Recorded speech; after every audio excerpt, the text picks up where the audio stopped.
Hello, hello, hello. It has been quite a while. I know. I did not announce this video at all. I decided to just press record and do a live stream. So,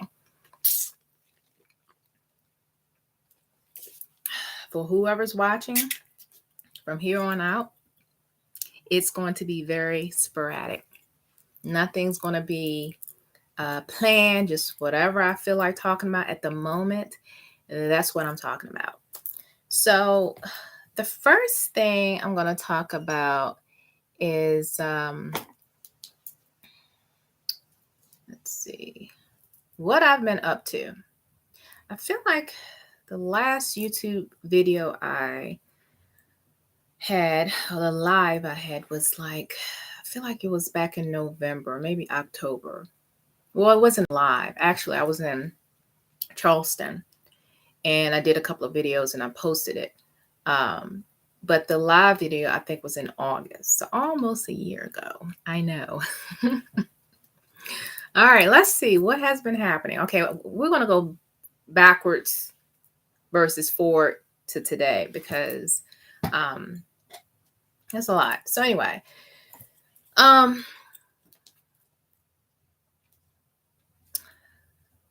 I just wanted to say that change is inevitable and change can be good. Not all change is disruptive to the point where harm will come out of it. So I wanted to make that, known that change can be good sometimes. And change is going to happen anyway.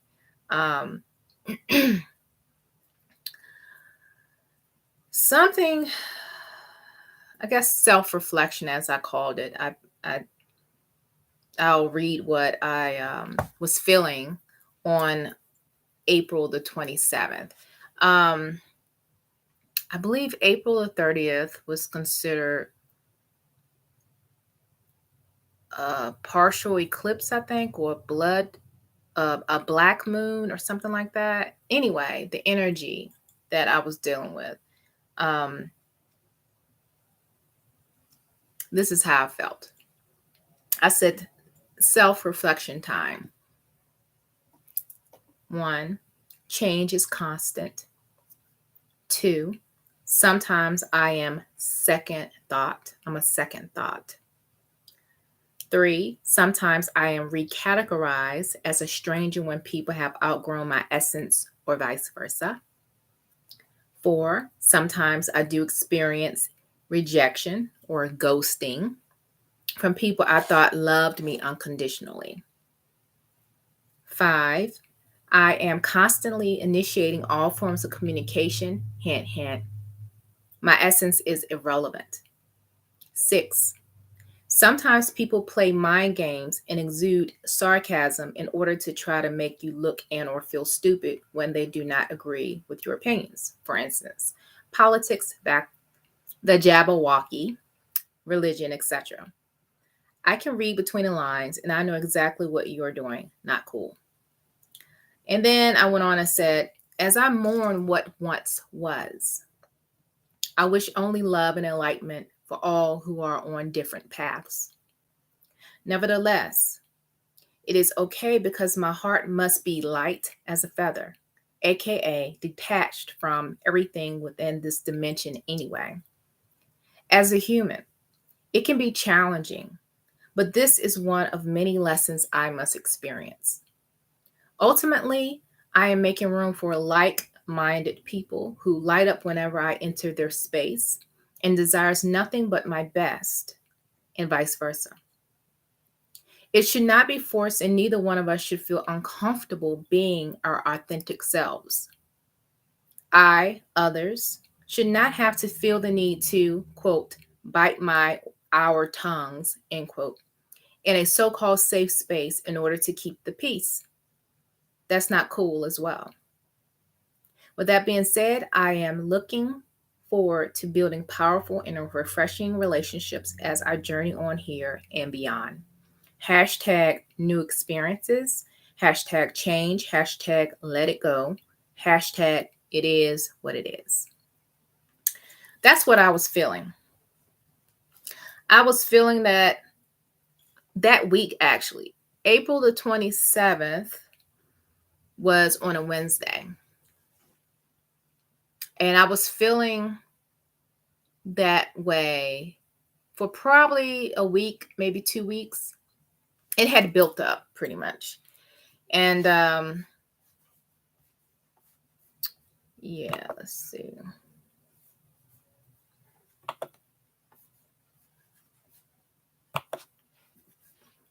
Yeah, it pretty much had built up, and the energy was pretty much getting more and more intense. People that you've known forever, people that you've created a strong bond with, you've known since, I don't know, elementary school, what have you. People that you're related to that have seen you either grow or stay the same as far as your character and your personality. So I'm talking about those type of relationships, not just relationships with people who you meet within the last couple of years and they really haven't witnessed your transition. They haven't witnessed your evolution, as I would say, your evolution. They haven't been there through all of that. I'm not talking about those relationships. I'm talking about the relationships that have gone on forever. And just, I'm going to use this as an example. This is not the only relationship, but I'm going to use this so I can get my point across. And one of them is my brother. And he is in the military. I'm not going to say which branch he's in, but he's in the military and he's been serving since 2006. He went to Afghanistan in 2012. But before 2012, between 2006 and 2012, off and on, I noticed that there was some kind of distancing going on. People change, I know, right? But some of the things you say, when they were a kid or because I'm older than him, or, they were in high school. And at the time, those little jokes were funny, but later in life, it may not be funny anymore. And not saying I would say something that was just straight up like derogatory, but it could be anything like laughing at a funny song that we used to laugh at before. And I would bring the song up and he may not laugh or he changes the subject or something like that. And I thought that was odd. Fast forward a little bit. Whenever he was about to go overseas for something or whatever, I heard through the grapevine that he already left without telling me, hey, I'm going to be leaving in a couple of weeks. If you want to see me, that's the best time to see me before I, fly out of the country. I found out after the fact. I'm looking on Facebook and I see a picture of him standing in front of, I don't know, a helicopter or something in a whole different country. And I'm like, when did you go to whatever? Oh, I've been here. I left last Friday. But you couldn't at least send me a text message, something on Facebook to let me know that you went somewhere. Now, granted, I know things are top secret, and I know that when people are in the military, they can't share everything. I understand that, but everyone else knew, and you put it on Facebook that you are in a different country. This wasn't a top secret. So why is it that I found out within the grapevine, right? Down the grapevine, that you went to another country for your job, and I'm just finding out because you posted something on Facebook. I thought that was odd. right? Fast forward, he is back in the country. No, before he went to Japan, because we're half siblings, by the way. So his mom's side of the family had this thing. They were a going away party thing. And my side of the family, his daddy, my daddy, me, my other sister, which is his sister, we didn't hear nothing about it. So my dad was like, we're going. So we go. And when we went, he was like, oh, hey, how you doing? Da, da, da, da, da. I'm like, okay. So I'm just, I'm going to be who I'm going to be. I'm going to smile and be cordial. Hey, how you doing? Da, da, da, da, da. I mean, I don't know that side of the family that well, but he's my brother. I'm here to support him. So I'm going to put on the face and everything. But deep down, I'm like, why wasn't your daddy and your two sisters invited to your going away party? So he was stationed over there for 4 years. And when he came back, I didn't get no message, notice, nothing. So I knew he was going to come back 4 years in January. So in February, I sent him a message. Hey, how you doing? Are you back in the States? He said, yeah, I've been back. Yeah, I've been back for about a month. Okay, so are you still back home? Because I didn't know that you were back and I can come swing by and see you. I mean, I may have to change around my schedule. He said, oh, I'm not in Virginia right now. I'm in Nevada. Oh, okay. So you stationed in Nevada now? Yeah, I'm stationed in Nevada. Oh, okay. All right. Just let me know if you want to come out here. Just let me know. Okay. Yeah. That was 2018. Every birthday, I will send a message. Happy birthday. How's everything? How's your wife? Da, da, da, da. Sometimes on Memorial Day, I'll send him a message. Veterans Day, I'll send him a message. Did I get a message when my birthday rolled around? Nope. Now, I'm not a birthday person, per se. I don't do all that celebrating and stuff like that, but I acknowledge the birthday. And yeah, I kind of caught on after a couple of years. I'm like, this is a couple of years after he got back from Japan, now stationed in Nevada. And there's no mutual exchange. And I'm sending you messages wishing you a happy birthday, but you're not wishing me a happy birthday. That's strange. Okay. So my dad he's fine now, but he was diagnosed with prostate cancer. And this was like 2 or 3 years ago. So far, he's fine. But out of the blue, my brother calls me. And this was during my lunch break. So I'm initially thinking something bad has happened. Like, why are you calling me? And he said, hey, how you doing? He calls me by my first name, by the way, not my middle. My middle name, family members call me by my middle name, but he calls me by my first name for whatever reason. Hey, how you doing? I said, and the first thing I said, is everything okay? Yeah, everything's fine. I said, are you okay? How's your wife? Oh, we're fine. He said, I'm just calling because I heard about daddy and how that's going on and everything. And I'll say, yeah, such and such and such and such and such. And then after a couple of minutes, I said, are you sure everything's okay? He said, yeah, I'm good. I'm good. It's been a while since you and I talked and da da da da da da da and blah blah blah. I said, yeah, it has been a while. How long are you gonna be in the body? Anyway, small talk.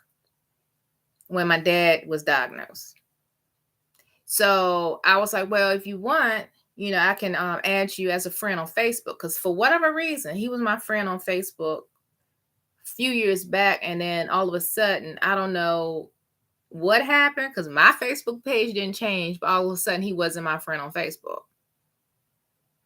I'm like, okay. So I was like, well, I can add you as a friend on Facebook, or you can send me a friend request. He said, yeah. Well, I can do that. Da, da, da, da. And so now, since then, we've been, communicating sporadically through Facebook. And he's on Instagram, so sporadically through Instagram.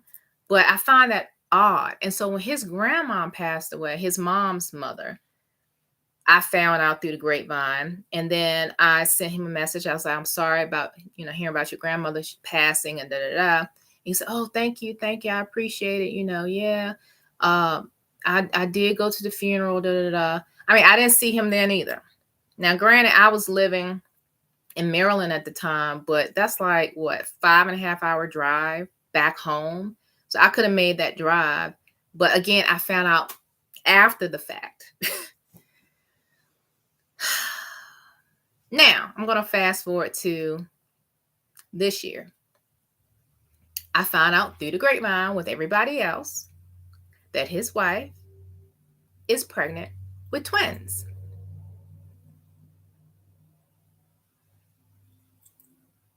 Now, one of my best friends is also pregnant right now.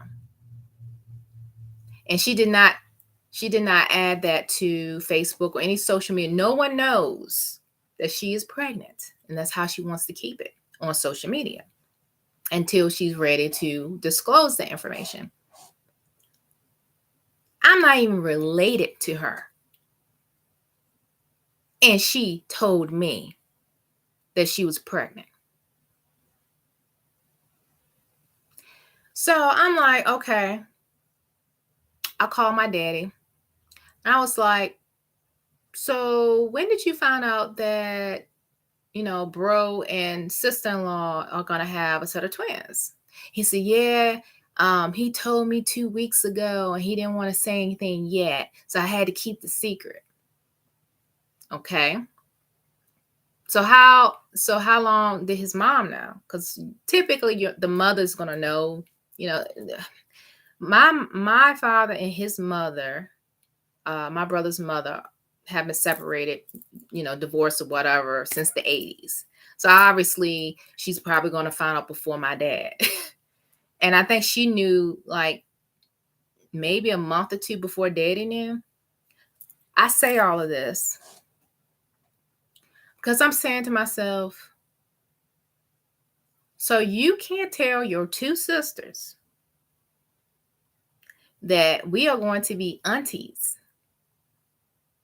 to a set of twins, but we had to find out through Facebook? I find that interesting that we had to find out through Facebook. Okay, whatever. So I sent him a private message after congratulating them publicly on Facebook. When they post stuff, you add your little comments. And the first thing I said was, do you have a baby registry set up yet? Like, do I have to ask to buy the baby's gifts? Do you have it set up? He said, oh, yeah, we do have it set up. Here's the link to the baby registry. Now, typically women take care of all this stuff, and I'm not communicating with his wife, right? I'm communicating with him because he's my brother. But I have to remember that the wife, she takes care of all of that stuff typically, right? The wife takes care of the baby shower stuff and, that type of stuff. But still, he's my brother. So he said, yeah, we got a baby baby registry, da, da, da, da. So me being me, I picked the most expensive items, plural, on that list. Because even though I probably won't have a close relationship with his kids, I want to at least show that, you know what? I don't know what's going on with you because I don't think I did anything. And the way you talk to me, you don't talk to me with an attitude. You talk to me like we cool, right? So I want this on record that I'm supporting you and your wife's new family. So that's what I did. So I take a trip down to Atlanta. I'll talk a little bit about that in a minute. So during my trip, this was a couple of weeks ago, my sister texts me and she's like, the babies are here. Omar posted it on Facebook just now.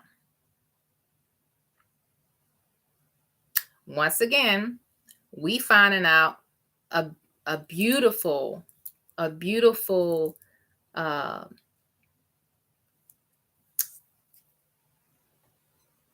a beautiful thing. New life. We find out through Facebook with everybody else that he went to high school with and whoever else he has friends on Facebook. Now I think I'm out of strikes now. Strike one, strike two, strike three. I'm out of all these strikes. So I go to Facebook because again, I'm in Atlanta, right? I get on Facebook and I'm looking at the beautiful babies. He's holding the little boy and she's holding the baby girl.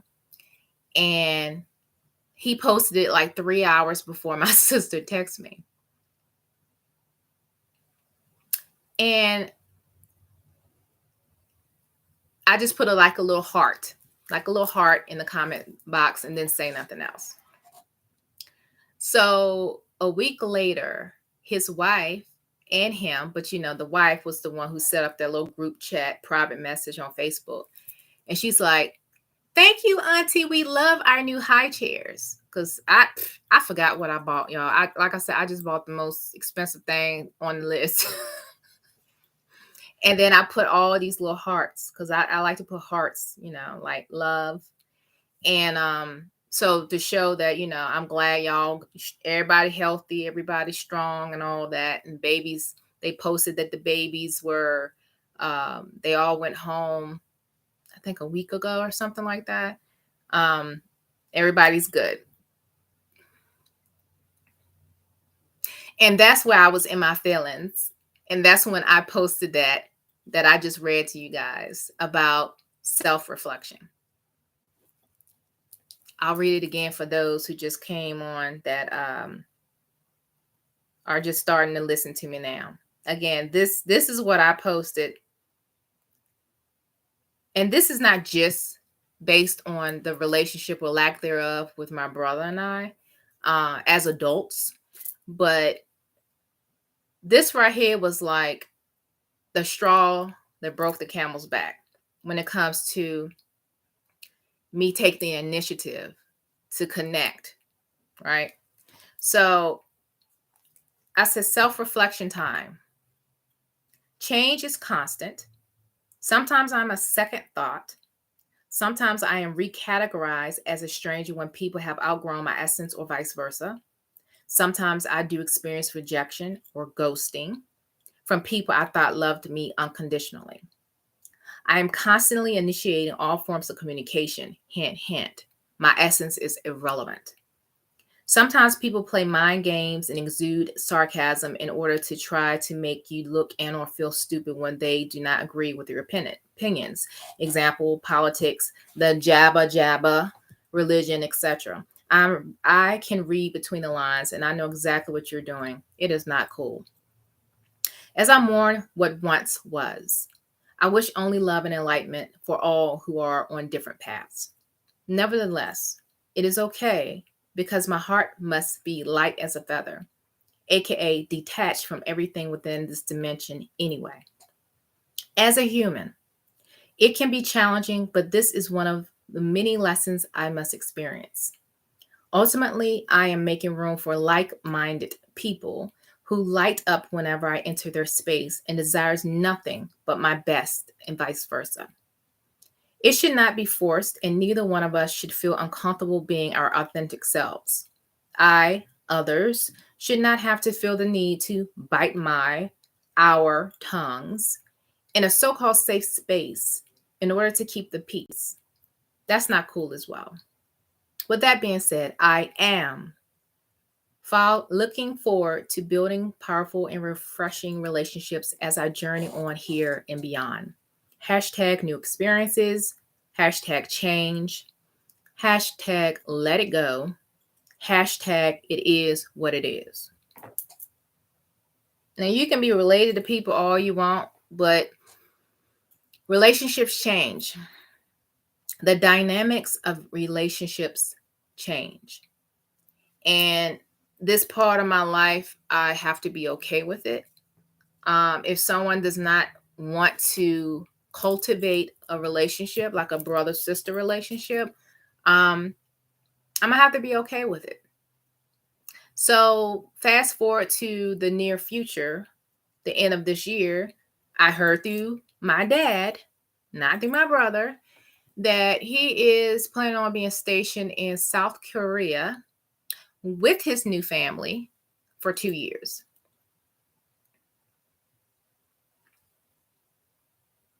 So it is what it is. I wish them the best.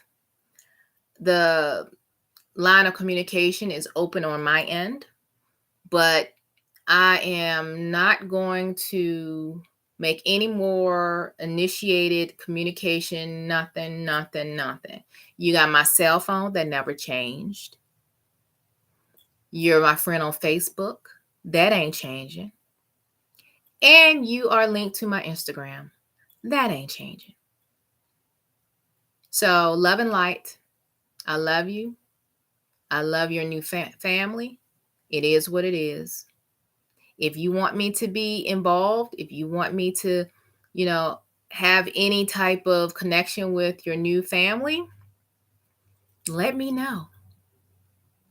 So that's where I am right now. That relationship, I don't understand. I understand my relationship with my younger sister, though. I've talked about that relationship before. And now that she's in her 30s, it's possible that the maturity is cultivating now, right? But I also know that she's not a little girl anymore, and it's hard not to see that little girl. She is an adult. It's hard to see that she makes her own decisions, and she has 2 children. One of them, what is she, 11 now? Yeah, 11 years old. So she's going to have a preteen very soon. And I just have to step back because I'm more of a mother figure, with my younger younger siblings, specifically my younger sister. My brother was more like a friendship type thing. And we will joke and laugh and stuff and just, because he was closer to my age too. Like my older sister is like 9 years older than me. My younger sister is 11 years younger than me. And then my brother and I are only like 3 years apart. So we're closer in age. But anyway, it is what it is. I love my siblings, and it is what it is. But yeah, my older sister, when I was speaking my truth and how I felt about, our brother, not even doing simple stuff like, this is 2022. There's technology. We have cell phones. We have the internet. We don't have to live in the same town on the same street to stay connected. A simple text message, a quick message on Facebook, or one of us inviting the others to hang out over the weekend or a week somewhere as siblings. Because we did a sibling trip in 2006 before his boot camp and all that in Texas. So we did this whole brother-sister trip, siblings trip, and we went to LA. And that was fun. And that was kind of our way of, staying connected, even though we're all doing our own thing. But yeah, it's just like, again, that was 2006. He was cool in 2010. But between 2010 and 2012, something changed. I don't know. People change when they get into the military. I don't know what happened. He doesn't seem like he went through some psychological stuff and he just, having issues. I don't know. I don't know. Like, the baby shower, they posted the pictures, the baby shower pictures. And I guess they were around their neighbors and people they work with. Everybody looked like they had a good time, the cake and all of that.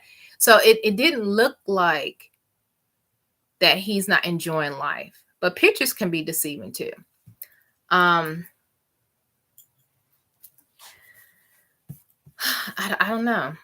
I don't know. Anybody have anything they want to say or comment? Because I don't see anybody chatting in the chat box.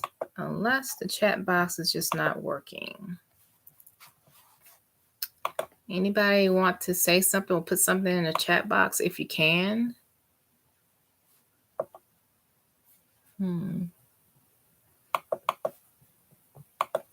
I think it's disabled for some reason. Okay. All right. Well, let me see what else I can figure out. Let's see. Don't mind me. I'm just trying to figure out this thing here because I want to be able to engage with you guys.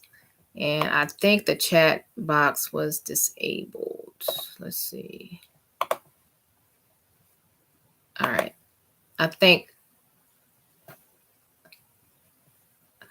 you guys can now chat with me. I think.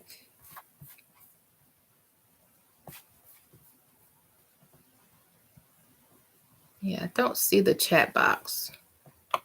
Find that odd.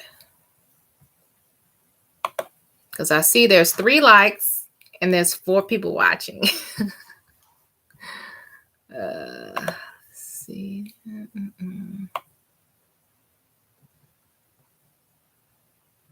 So I turn the, okay.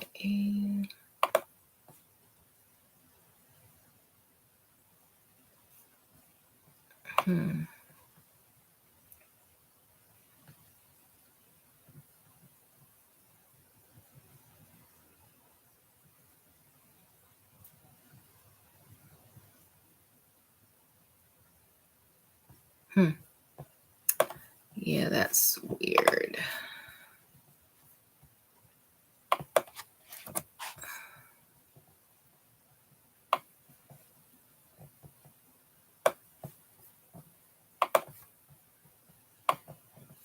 All right, well, I saved the edits. Okay, I see something now. Okay, I guess we can now do live chat. So, okay, if you want to put something in the chat, go ahead. Let me know that you can or whatever.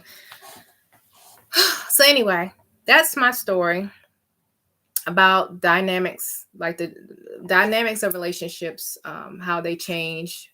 And apparently the dynamics of my relationship with my brother has changed, and I was out of the loop.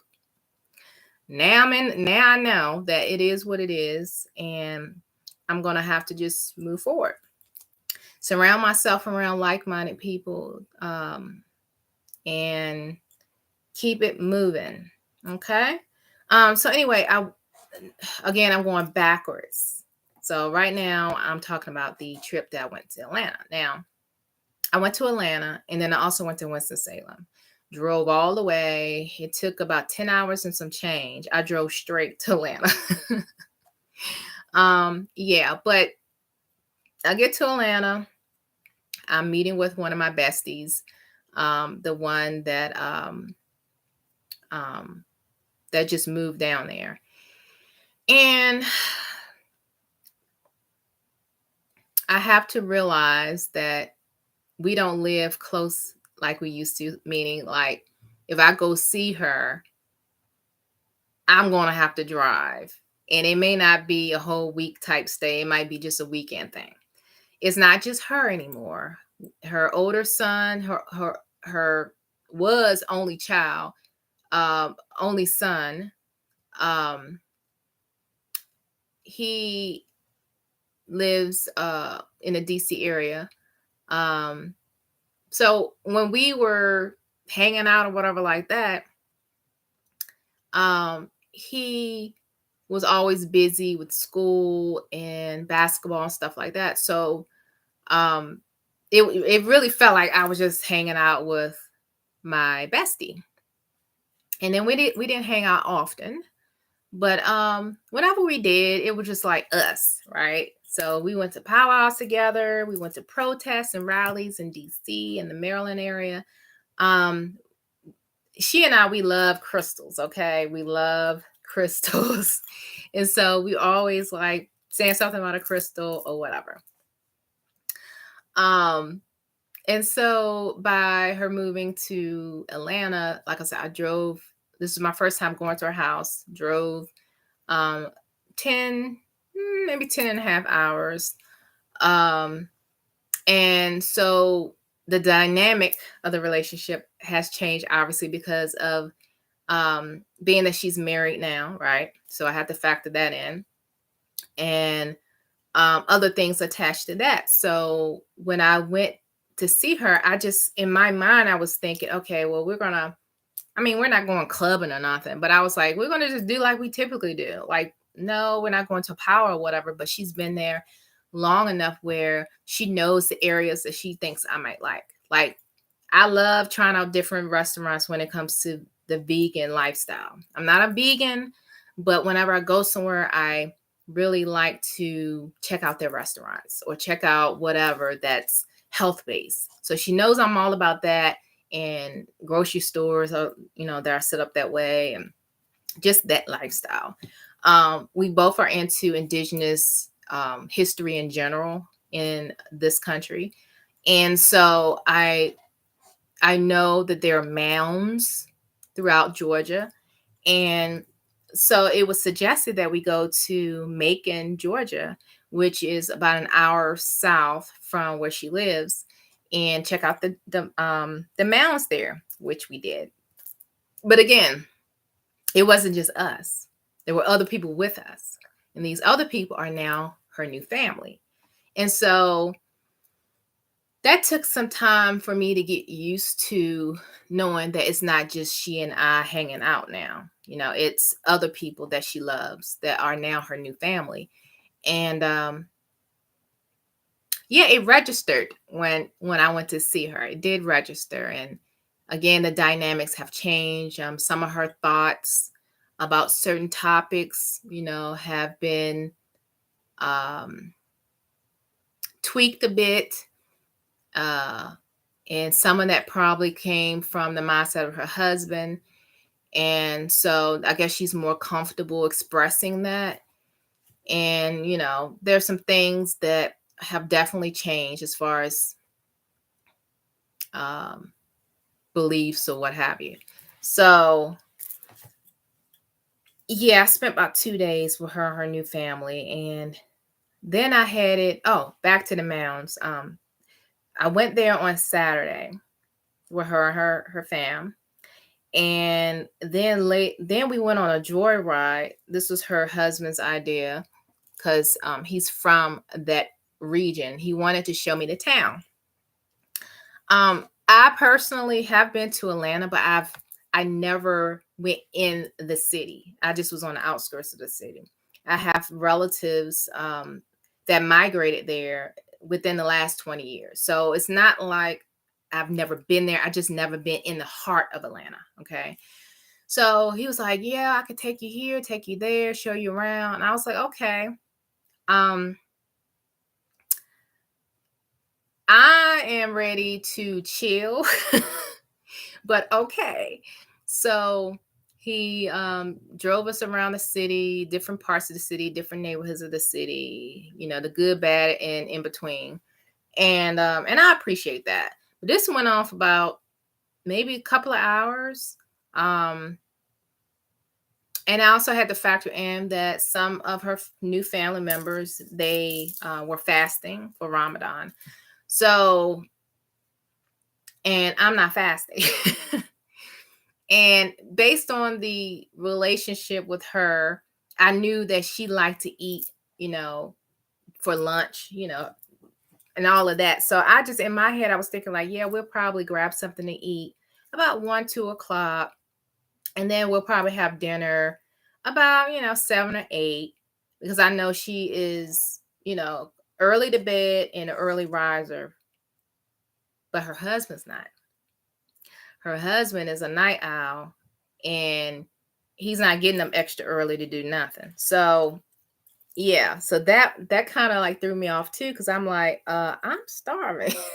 I mean, I understand some folks ain't eating and they're fasting or whatever, but I just assumed that she would speak up, because I'm a guest. I'm not married to him, but I just assumed she would speak up and like, let's Erica and I would like to grab something to eat real quick, grab a bite, da da da.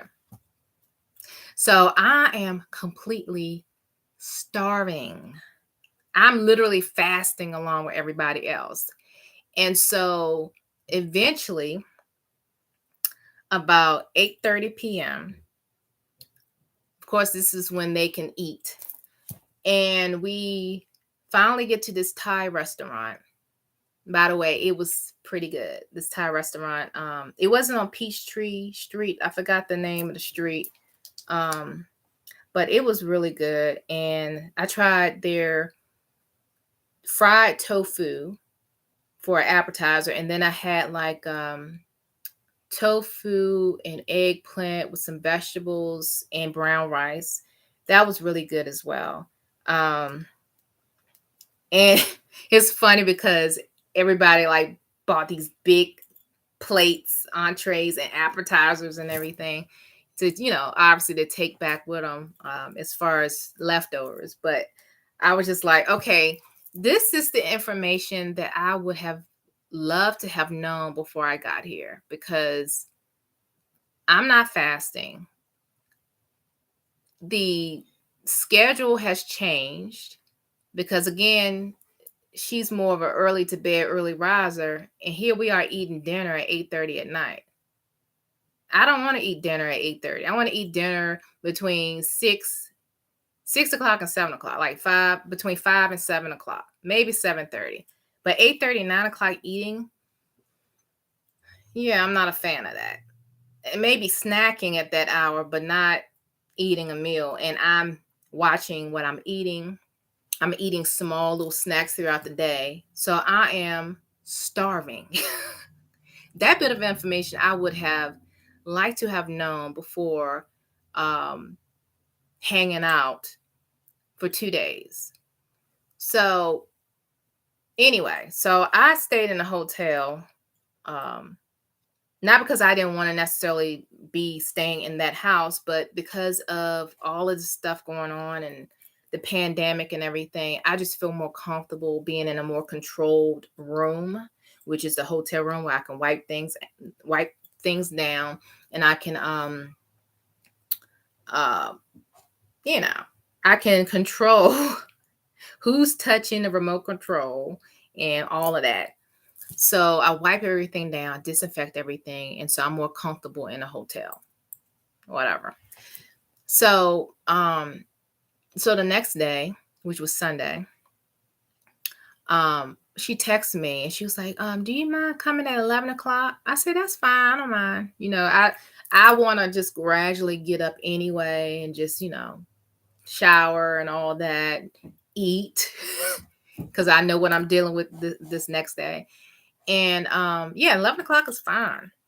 So I get there about 11:05, and I'm thinking, okay, so yesterday we were talking about going to some kind of mountain. That was just thrown out in the air. That wasn't nothing in concrete. It was just an idea. Like, and anyway, so she and I had a chance to talk, because it's been a while, just to catch up. And so I'm thinking that we're going to leave. Okay, well, she asked me, oh, you mind if I eat anything? And I'm like, yeah, I don't mind. So she went and had leftovers from the night before. And I'm saying to myself, ain't nobody like getting ready. This went on until about 2:30 in the afternoon. The day is almost over.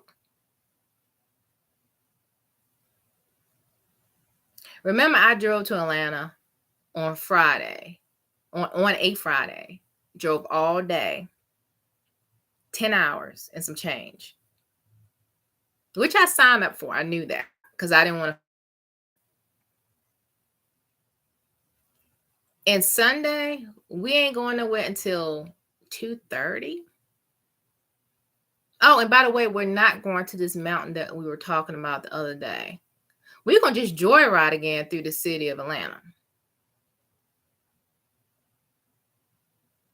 Again, I'm finding out as we go because ain't nobody speaking up. Okay, so once again, we're in the car. I don't feel that comfortable because I'm wearing a damn mask the whole time.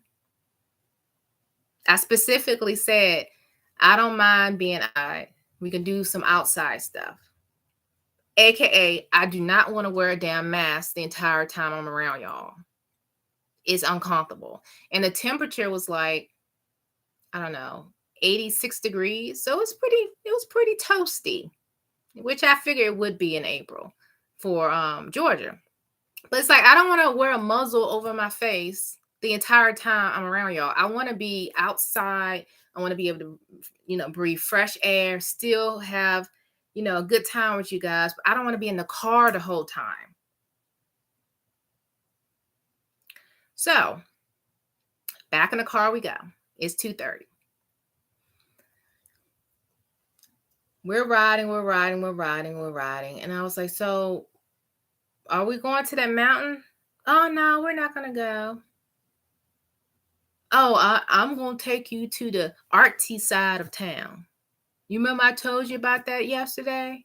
Oh, yeah. The artsy side where they have the vegan grocery store and, health conscious folks. Oh, yeah, I'm down for that. So we finally get over there and I lit up. Like, I really like that side of the city, the artsy side. I think they call that side, what did they call that side of Atlanta? Let me see.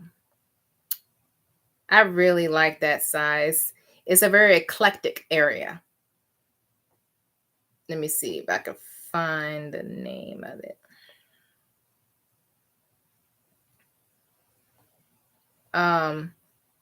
Frog. I mean, not Frog. Krog. Krog district.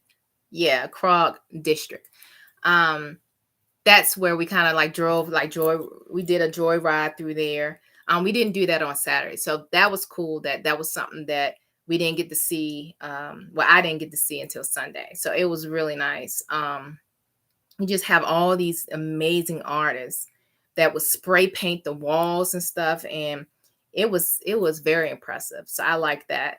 And then we went not too far from Krog district. We went to, what's the name of that area? Oh, the Thai food restaurant was in Midtown Atlanta, by the way. The Thai food that I had for dinner. They had really good food. So it's ideal for people that are vegans. And it was good. Let's see. Let's see here.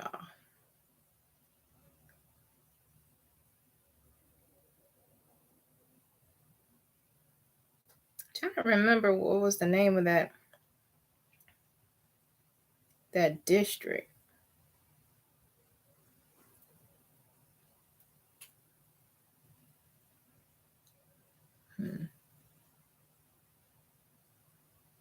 I'm not sure, but the grocery store that I went into was Savanada, Sevananda.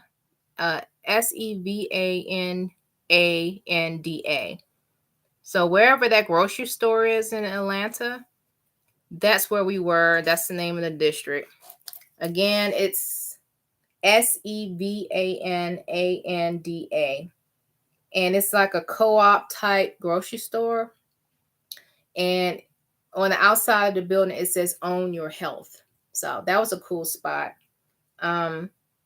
We went to this shop called Native American Handcrafts Art Jewelry, and everything in the store is made by Native Americans. It's not people who decide to make something and it comes from China and all this. So this is like Native American people selling their merchandise, and this store was selling it. So I ended up buying this white sage here there. I like the smell of it. So I bought this from that store. And then another store that I went to, it's called Crystal Blue. And on the outside of the store, it's blue. Anyway, so I end up getting this ring here. This stone is a pyrite stone. Pyrite. And pyrite is known for a few things, but one thing is known for is finances, okay? And it's made with copper as the ring, the band. I got that. And then I end up getting these wrist bracelets. And then this one right here is Lapi. What is that called? Hold on. 1 second. Lapis. I'm not familiar with this stone. Lapis lazuli. Yeah. That's what I end up getting. Lapis lazuli. It opens the minds and gives enlightenment. That's one thing that it does. I end up getting that. Thought that was pretty cool. And then I got, again, pyrite. And let's see, pyrite.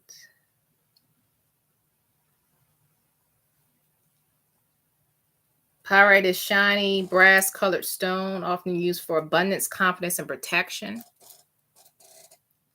And for me, finances. So I got this same stone in this ring here. I got from that place. And then I got this, which is citrine, I think. I think it's citrine. Yeah, I think this is citrine. And it focuses on prosperity, joy, and energy. And I believe this is also for, it said prosperity. In my opinion, prosperity is money or some type of financial currency, so you can live your best life. It's a portal to living your best life is the finances. So I end up getting that, right? And at that same store, I bought my very first cauldron. Yay! My very first cauldron. Now, I have some charcoal, and also have some frankincense. And I tried to burn them in. I have a shell back here that I burn my sage. I try to burn it in there, and it just don't burn right. But I think the best thing to use is one of these to burn charcoal and frankincense, those type of stones, or I should say incense. So, and then I also got these cards.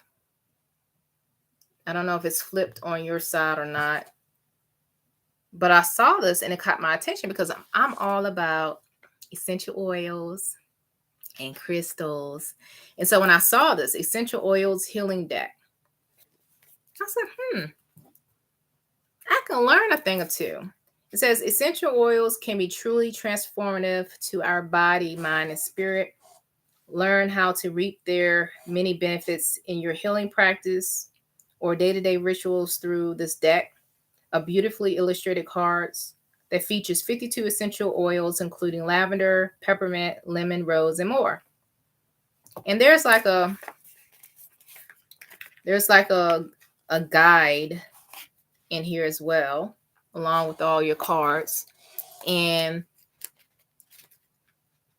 there's a breakdown of this herb or this whatever and how to use it, if you should, diffuse it or what have you. Like, for instance, cinnamon,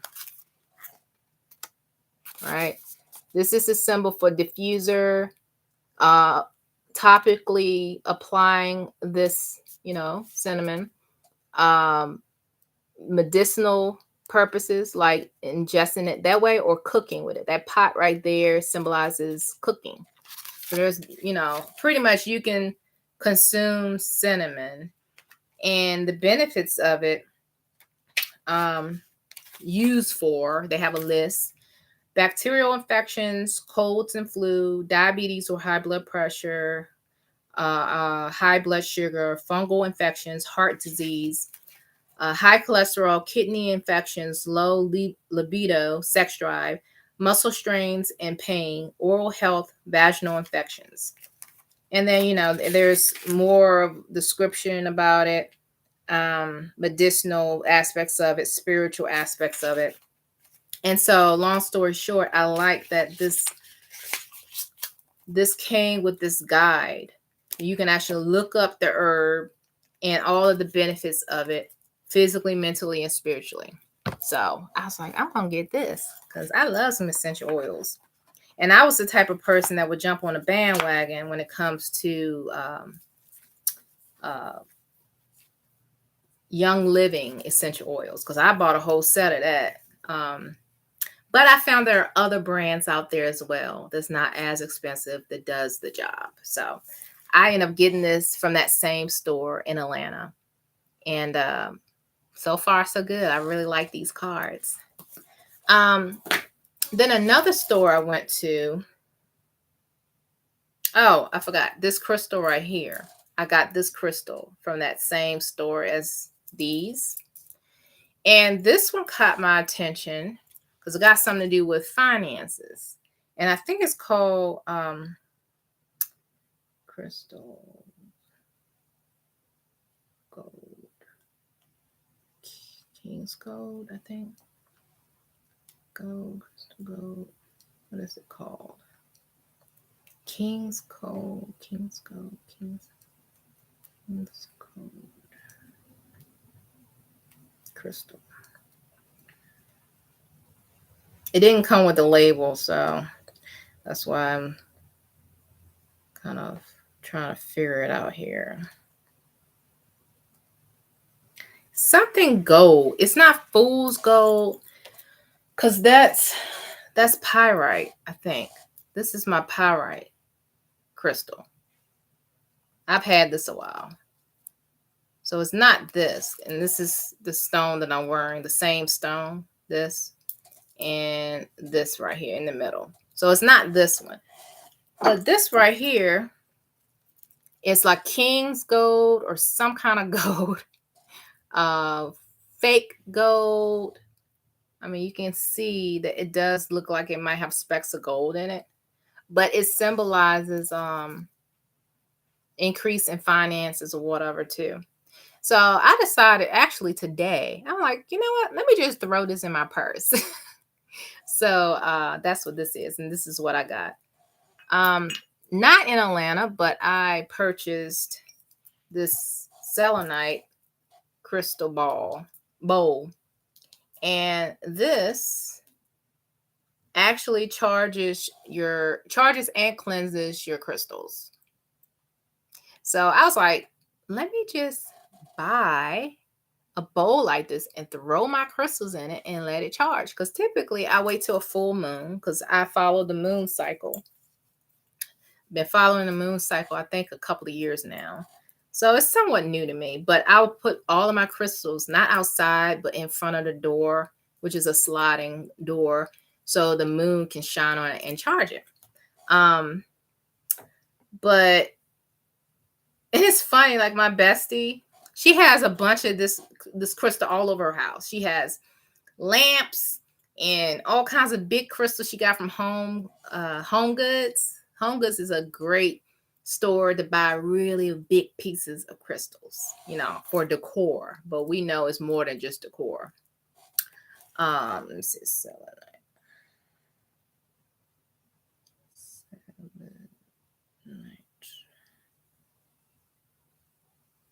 Yeah.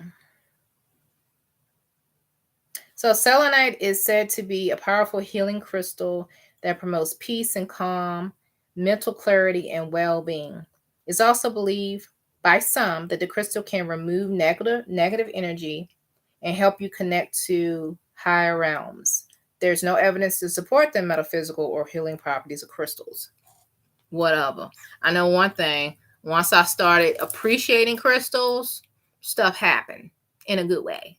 So anyway, I would just put, crystal in here and let it just overnight or whatever like that.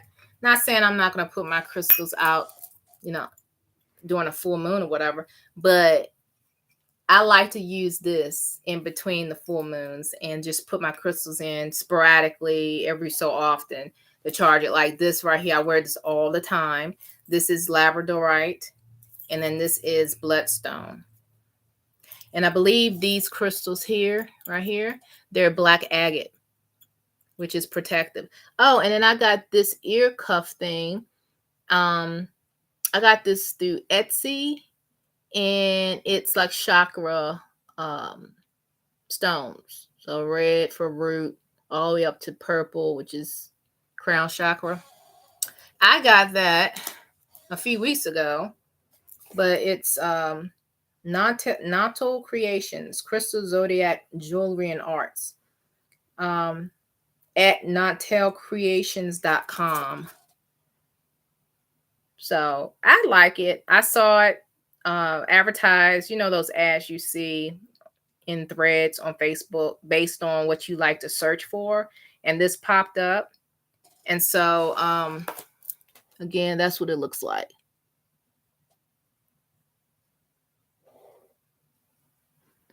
So I thought it was cute, but it keeps falling off my ear. So I'm just wearing it just for this video to show you guys. I just bought this, and this is my left ear in case you're seeing it backwards. But yeah, so I got that not from my trip to Atlanta, but just online, Etsy. Okay. But yeah, I got this via Amazon, and so far so good. So I like this. Let's see. Back to the trip to Atlanta. So the artsy place. So the artsy district. So anyway, I went to another store in that same little area because it's like pedestrian, kind of like you can walk to different places and stuff. So that was cool. That place was called, the next place I'm talking about was called Junkman's Daughter. It's a very eclectic place. You can find all kinds of stuff in there. And so I end up purchasing this herb almanac, a seasonal guide to medicinal plants. I got that there. It says on the back here, with a detailed guide to 50 herbs and gorgeous hand-drawn line illustrations, this almanac of seasonal wild and garden herbs provides an insight to their history, folklore, and natural benefits for our well-being. Discover tips for growing healing herbs and how to forage for wild harvests. Recipes are also included, along with folklore stories and meanings behind their names and the history of how these natural medicines were discovered. So I got this. I've already kind of gone in there, as you can see, and kind of like marked through it and all of that. So I thought that was pretty cool. One thing that jumped out at me was it also has at the top of each herb, it says the symbolism of the herb. So I like that. So for instance, this is sorrel, and this is it's used as a mild laxative and it's rich in vitamin C as far as, just the overall health of your body. And the symbolism of that is affection, parental affection. So I thought that was interesting. Another thing that caught my attention is that they have a section here that says protection from witches. Now, when it comes to the label of witch, we all see that as a negative thing. So I think for the purpose of this book is protection from low vibrational people who utilize nature to bend reality. So I'm just going to reword it that way instead of just saying witches, like everybody that focuses on, being balanced with earth or whatever is bad. No, that's not what I believe in. But anyway, they have a section here about protecting yourself from witches that know what they're doing. So apparently I kind of made some notes in here, just protection in general, because people can be out to cause harm regardless of what you want to call that person. So it's good to shield yourself or repel all those low vibrations any way you can. And in this case, this is a book of herbs. So there's a suggestion that you can plant rowan, burk, and fennel. That's rowan, burk, and fennel. And it says these branches of the protector trees were fashioned into crosses to hang above doorways and stables or to be carried about the person. So carry on your person, like in your purse or your pocket. It says rowan tree is considered rowan tree is considered so magically powerful. That's ROWAN. So if you're into planting trees or whatever, you might want to just for the heck of it, just plant protective trees and plants just around your house, or have them in your house. Then there's a section about poisonous plants. Poisonous plants. Right after protecting yourself from witches. So I'm like, okay, well, let's see what these poisonous plants are. I mean, we want to know, right? So there's several, but I kind of highlighted a few. Hemlock has something to do with your respiratory system, and it damages your liver. You get somebody that, they're checking out. Foxglove has something to do with the cardiac or heart conditions. So it'll cause this person to have a heart problem / heart attack. Hellebore, HELLEBORE.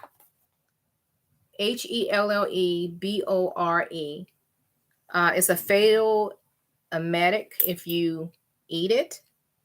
I think back in the day, in the 18th century, people were giving it to their children to cure them of worms.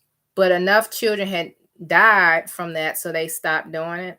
But apparently it was getting rid of worms, but it also killed children. So that's what some people were doing, not knowing that it was going to be that harmful. They call this the deadly nightshade or belladonna. If you have 3 of these berries, it could kill a child.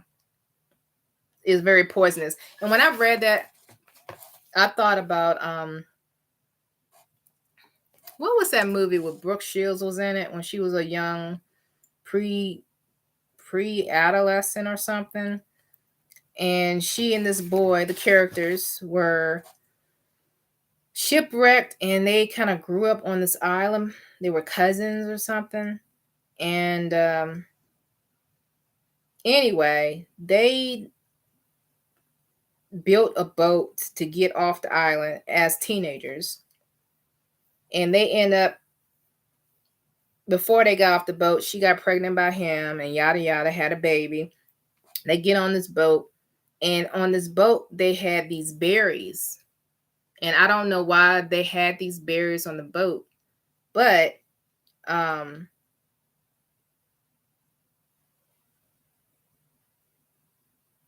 the baby, the toddler, thought it was food, so he ate maybe one or two, and she caught him putting something in his mouth, and she took it out of his mouth real quick. Anyway, it reminded me of that because they didn't die, but they had enough to put them to sleep, so they wouldn't have to suffer being hungry, floating in the water for days. And so, when I read that, I thought about Blue Lagoon. Was that the name of that movie? Let me see. Blue Lagoon. Blue Lagoon. Yeah, it was called The Blue Lagoon or Blue Lagoon. It came out in 1980. Yep, 1980. Brooke Shields played in it. But yeah, that's what it reminded me of when I read about the berries. So no, you don't want to be eating that like popcorn. Monk shoot. It says every part of it is highly toxic. The poison has been used to tip the arrows and the harpoons of hunters past. It gives you it gives you the sensation of flying. I guess if you have a little bit of it. And then henbane, that's HENBANE. Ingestion causes paralysis and death. It was famously used by Dr. Crippen to murder his wife. Okay. Fly agaric mushrooms. I guess it looks so much like edible mushroom that's non-toxic, but it has something to do with it says some that are poisonous and many that are simply unpalatable, but they are not always easy to tell apart and is worth seeking out specialists. It is highly toxic and potentially deadly for dogs, specifically dogs. They use it as a hallucinogenic properties. You just need to know what you're doing with this kind of herb, this kind of mushroom. And then thorn apple. All parts of the plant are deadly if consumed, but particularly the seeds. Even inhaling the fragrance from the flowers is enough to cause intoxication. So if you smell the fragrance of the flower, you'll have a little buzz. But if you consume the seeds, you're going to die. So that's good to know, guys. Poisonous plants. And not to necessarily do anything to alter someone's life, but just know what it looks like. You know what I'm saying? But the whole protection, rowan, that's ROWAN, a rowan tree, burk, and fennel. Those three apparently are good for protection. Okay? So just plant them all over the house or have them in your house in a pot or something like that. It's probably a good idea when it comes to natural ways to protect yourself. Yeah, the Blue Lagoon, 1980. Thanks, Smooth Riz. Thank you. You know what? I think I'm going to edit this chat again because it's on a 20-second delay for some reason. So you probably had already said that before I even. Let's see. No, it's actually on 1 second. Okay, never mind. So you probably just did it. Anyway, thanks for watching, Smooth. Okay, and another thing I got from that store was The Little Bit of Dreams, an introduction to dream interpretation.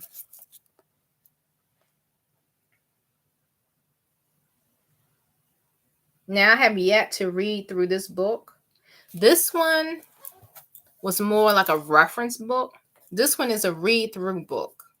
So I kind of scanned through to see if I can just kind of Like if I dream about a bridge, for instance, it's like it's not like set up where you can go to the index back here and find bridge and then look it up. I have another dream interpretation book, and it's like that. So it's more like a reference book, but this one is a read through book. So I haven't gotten around to reading this yet, but I got this in Atlanta at that shop I was telling you about.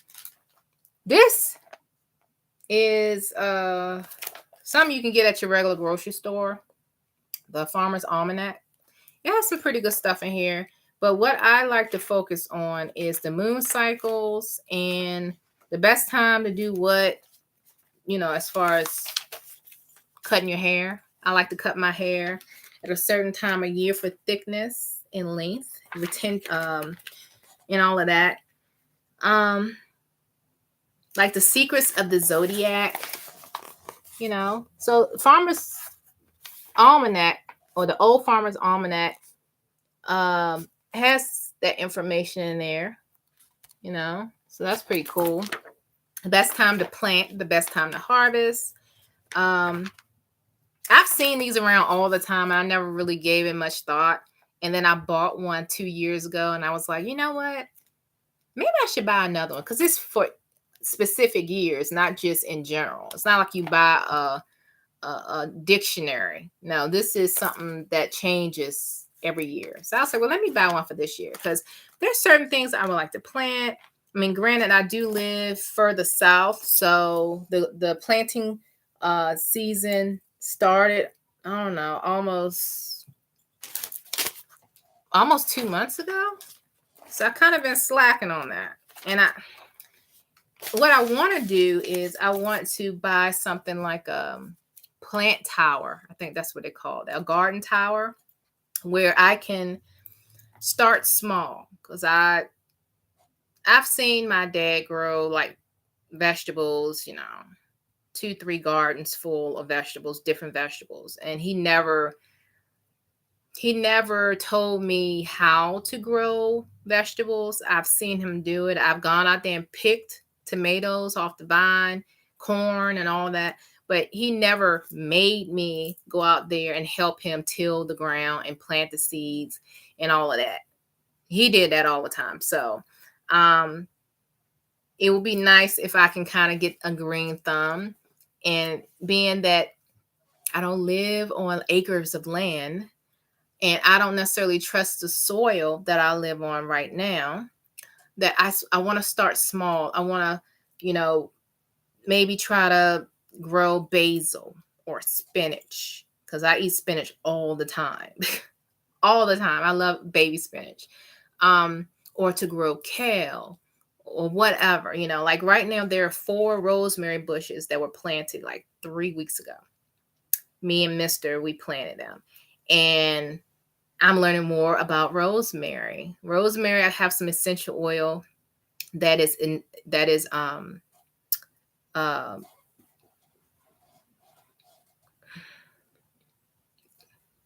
what's the word I'm trying to say? You can consume it. And so I put it in my tea. I also put it in my water. Like, right now I have this, I bought this through Amazon a few weeks ago. Infusion Pro. And in here you can actually put berries, cucumbers, or whatever you want to infuse for your water. Like if you want cucumber water, you can put slices of cucumber in this thing and let it sit and drink cucumber water. And then when you're done, you just screw the bottom, take that out, take out the cucumbers, wash it, and put whatever else you want, like berries or something like that. So anyway, I'm saying all of this, and you're probably like, why is her water so foggy? I put lemon juice in my water. That's why. But anyway, so rosemary. So yeah, I will add rosemary to my water. I'll add rosemary sometimes to my tea, primarily for digestion, right? There's other benefits of rosemary, but I find it interesting that I helped Mr. plant 4 rosemary bushes outside. And now it's like, oh, now I'm learning more about rosemary, and I have rosemary on the property. So that's pretty cool. But as far as essential oils, I do put that food grade. That's the word I was looking for, food grade, where you can consume it. It's not just topical. It's not just infusing, but you can consume it. So food grade. Yeah, so I drink that sometimes. But yeah, I learned a lot about rosemary. And then another thing I got from that same store was this. There's actually 3 journals in here. 3 journals. It's called the Magic Set, Line Journal Set of 3. Each one has 96 pages. And on the outside of this, it says, "You are made of magic." So I thought that was pretty cool. If you have been watching me for a while, you know I've started the journaling the past 2 years. And with journaling, what you do is that you write in your journal as if whatever it is that you want has already happened. So, you'll just write out your whatever it is. Let's say you want a house. You'll write in your journal like, oh, I love my new home. I love the space. And you spell out everything about it that you love as if it's already here. They call it journaling or scripting. So anyway, this is the first journal. And, it has, lines. So you can write on the lines, pretty much writing your story as if it's already has happened. Right. And then this one actually has space where you can write the date. Like it's printed date there. I don't know if you can see it. Yeah. And then you can write the date. But you want to act like you're writing in the future. Like you'll say something like, today's date is June 15th, 2022. And then you'll say, oh, I just love my new office in my building where I work. Oh, I love the natural light that comes in, or whatever it is, something that you want. Like, the job, the office, whatever it is. So here's another journal. This says, find your inner peace. Find your inner peace. That's pretty cool. Again, this was a set of 3 journals, 96 pages per journal. And then this one says, be your light.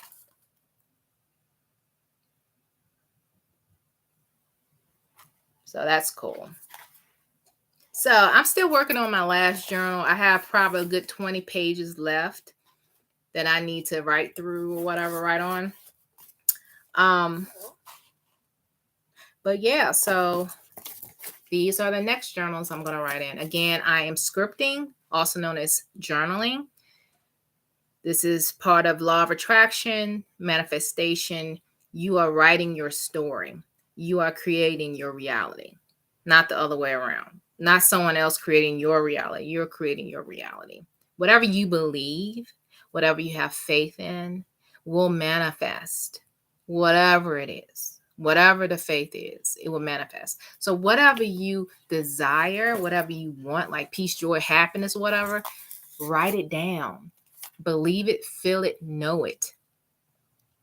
Focus on that. That's your assignment, is to focus on the love. Focus on the evolution of your essence. That's the focus. Because if you focus on other stuff or the triggers that are out there, and they are out there, you're going to bring down your vibration. It's going to be very heavy.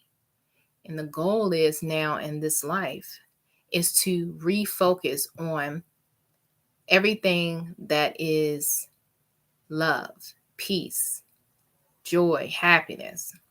Not to ignore what we see, but not to digest it. not to put too much focus on it. Again, your focus, whatever you focus on is going to grow. So if you want to focus on, whatever your heart's desire is, I don't know, travel the world or something. Focus on everything that could go right with that vision and see what happens. Now, I come from a negative background, negative thoughts and everything like that. And I had to learn, you have to change your mind. Change your mind and then work on the feeling. And I'm thinking of just, small things like a car, for instance. There's a particular car, you're in love with this car, everything about this car is just amazing, and yada, yada, yada. Well, imagine that you test drive this car. So you know what it feels like. You know how it feels when you press on that gas, you accelerate, you brake, the smell, the wind in your hair or on your face if your hair is not out. Every detail, just think about that. How it hugs the curves, So let's just say that's your test drive. You physically did that. Now, what if you didn't physically do something else that you desire? You imagine all the details. You imagine that. Every single detail.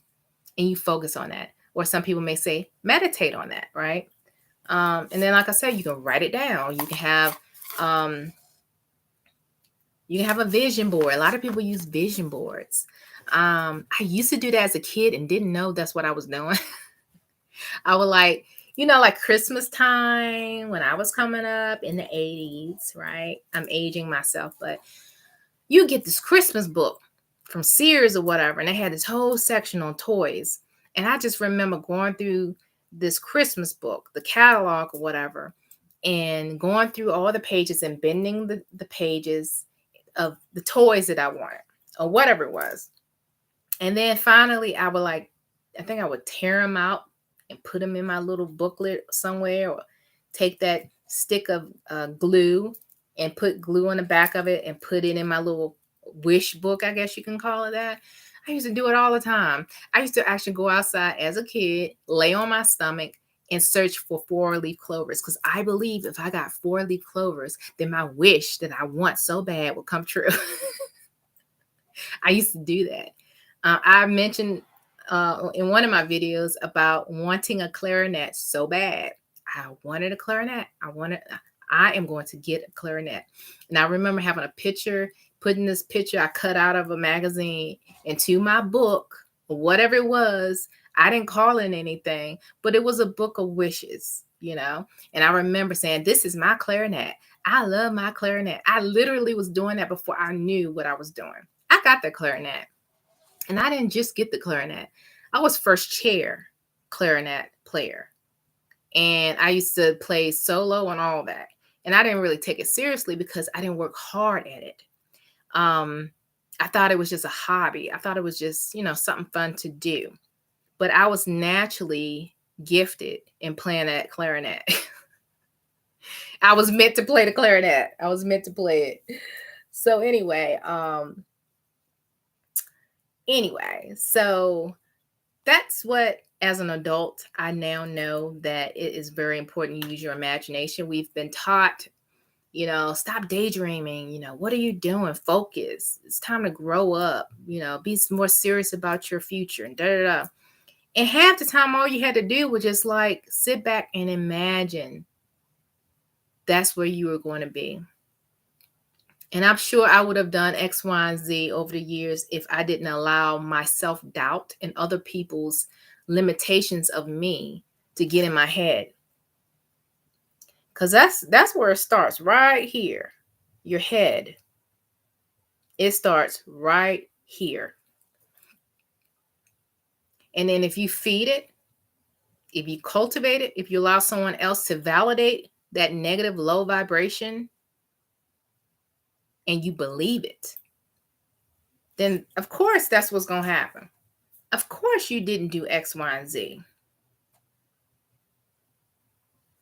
Now, of course, we could say, well, I didn't have the, the upbringing. I didn't have the finances. I didn't have the support. All of that is real because it was embedded and it was a belief and it grew. And then you're looking at everybody else's circumstances, everybody else's experiences, and like, yeah, that's probably what's going to happen to me too. You may not have vocalized it, but you believed it. So, all I'm saying is at this point in life, it is important to guard your thoughts, guard your heart, your beliefs, guard that, and focus on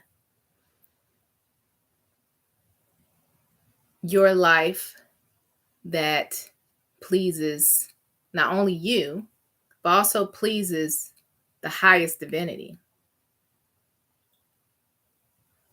Now that we're talking about self-love, actually, I'm going to pause the self-love for a minute because I'm not done with my trip in Atlanta. So we went to this artsy place. I lit up like a Christmas tree because I love, and my friend, she knows I love this stuff because she likes it. So anyway, at the end of that, I knew that he had to go to work. And I just expressed my gratitude for him showing me his town. I appreciate it. I was like, and this me being me, because I'm like, I'm not waiting to 8:30 to eat tonight. I'm like, so yeah, don't worry about it, because, I can't, I can eat somewhere else. I know you have to work later. I don't want you to feel obligated. He said, no, I want to show you a good time. I want to make sure you get to see, the city and da-da-da. So once again, we riding around town, trying to find something to eat. And then finally, my friend was like, well, let's just go to that pizza place. It's a vegan pizza place. I said, yeah, that would be perfect. That would be perfect. So we finally get to this place, and it's called, guys, you can look it up. It's called Plant-Based Pizzeria. Again, Plant-Based Pizzeria. And I don't remember which side of town it was on, but it was not that far from where we were when we went to that grocery store and that crystal shop and all of that. Let me tell you, I got a vegan meat lovers flatbread. It was so good. Okay, they use Beyond Meat crumbles, like hamburger crumble or whatever. But they also had a vegan pepperoni on it. And I don't know what brand they use for the vegan pepperoni. And they use vegan cheese. All I got to say is it was so freaking good. And I even told her, because I ate it back at the hotel. We didn't eat there because it wasn't like a sit-in. They have two locations. They have one where you can sit in and eat. And then the one we went to was carry out. All I gotta say is when I finally got back to that hotel and ate my food, I was like, I should have bought two of these bad boys. It was so freaking good. Again, it's called Plant-Based Pizzeria in Atlanta. So good. Oh, and then whatever they had left, because they didn't have that many pastries or cookies left, but I got this chocolate oatmeal cookie. And then I bought my friend another cookie, like a chocolate chip, whatever. The point is they were vegan. So after I eat my flatbread, I was like, that was so freaking good.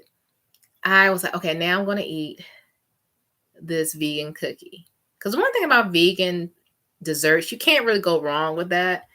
It's just like the meat substitutes can be kind of gummy, or, the texture of it or something's off, right?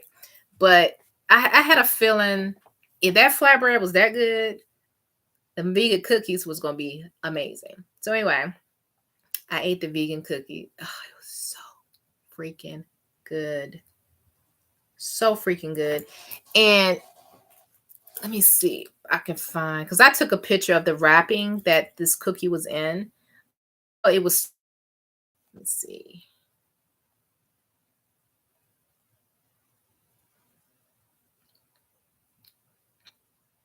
Okay. This is what it looked like because I took a picture from their website. Vegan meat lovers flatbread. That might be backwards on your end, but oh, and then I added the infused CBD. What was it called? CBD infused roasted basil pizza sauce. That was like $2.50. I was like, okay, we're gonna try that CBD. But anyway, it was spelt crust is what they use. SPELT crust, roasted basil pizza sauce, vegan mozzarella cheese, ground Beyond hamburger. So it was like that Beyond meat, but it was the ground Beyond hamburger. Mild Beyond sausage and vegan pepperoni. So the vegan pepperoni was seitan. That's SEITAN. That's not soy. So that's seitan is not soy. Because when you think of meat substitutes, you kind of think about tofu and soy and all of that. But this was the vegan pepperoni was seitan. But that was so freaking good. I mean, it was good. And this was actually, what the picture I took of it after it got cold. Here's another picture. Because we can eat pizza, whatever, cold. It's not a big deal. And I was impressed. But I was saying to myself, this is so daggone good. Okay, so the cookie looked like this. It's a double chocolate. And it says by Jamie's Cookie Dough. That's JAMIE apostrophe S cookie dough. It contains wheat. So it's made on shared equipment with peanut soy. So they're letting you know if you got a peanut allergy, you might not want to eat this because it's being prepared on the same machine as something that had peanuts in it. But it was so good. It was so freaking good. But yeah. And that's another picture. That's a picture of the sign. Plant-based Pizzeria. It might be blurry on your end. But anyway, it was delish. And that was my last day in Atlanta a couple of weeks ago. So the dynamic in that relationship, like I said, has definitely changed. And it's okay. I just have to be okay with the fact that, relationships change when other people are introduced. For instance, she's married now. And, it's not like I live down the street and I'm going to pop up any kind of, anytime, or we always hanging out. She lives literally 666 miles from here. I say that correctly. I looked at the mileage. From this house to her house is 666 miles. 666. And that's not an evil number, by the way, but you know how people feel about 666 and the negativity attached to the number is not that negative. But anyway, it ain't like we down the street from each other. But at the same time, if I go, I know that is the dynamic. And, like I said, some of his ideals have kind of rubbed off on her. And it is what it is. And she probably felt the same way and just never spoke up about it. But I took notice. Let's just put it that way. So anyway, I head out on Monday north to go to Winston-Salem to see another one of my besties. I've known her for quite a while. Since, I wouldn't say grade school, but I've known her since we were like 10. So I wanted to go see her. It's been a while. And the dynamics kind of sort of changed because I've known her with kids and married and all that. And I helped her with her kids sometimes when they were very young. So they probably see me as like an auntie or whatever. So So I did some babysitting for her or whatever. So the dynamic didn't change that much. It's just now that her responsibilities as far as work has shifted a bit. So it's a bit more, um, it's very flexible. Let's just say it that way. So when I went there, her kids are back in school. So I was under the impression that while I go visit her while they're in school, we could, have grown up conversations, catch up, well, I ain't got to do nothing. We ain't got to go nowhere. We could just chill, just catch up. And that's what I thought we were going to do. But what happened is that the type of at-home job she has is that she's constantly on the phone. Her job before, we went to college together and everything. So I know the industry she was in was not as vocally demanding, right? She can get her projects done and didn't have to talk to people all day. But now she is in a position where she constantly has to be on the phone. So she was like, I got to take this call and I got to do this real quick. And I knew she was working from home. So I was like, that's fine. She was like, you want to watch TV? I said, no, that's fine. She said, well, you can go upstairs and get in the massage chair. And I said, okay. The massage chair is probably the best investment anybody can make. I don't have a massage chair, but their massage chair is heaven.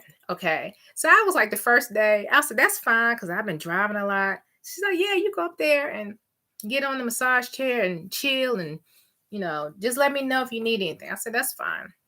So I went upstairs. I think I was on that massage chair for like 2 hours. So she was like, you want to come to the mailbox with me? I'm going to walk the dog. I said, sure. So this was my opportunity to go, hang out with her a little bit while she took a break from work. I guess she was on her lunch break. I don't know. So we walked to the mailbox. That might have been like maybe 10 minutes or so, like a quick walk there and back. And then she had to get back on the phone again.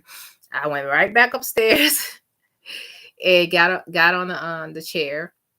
And like maybe 30 minutes later, her son got home first. And then she had to go pick up her oldest daughter from track practice. So I stayed there with her son. And he and I was talking a little bit, but he's at the age now. It's like, okay, I'm done talking. I'm going to go play video games now.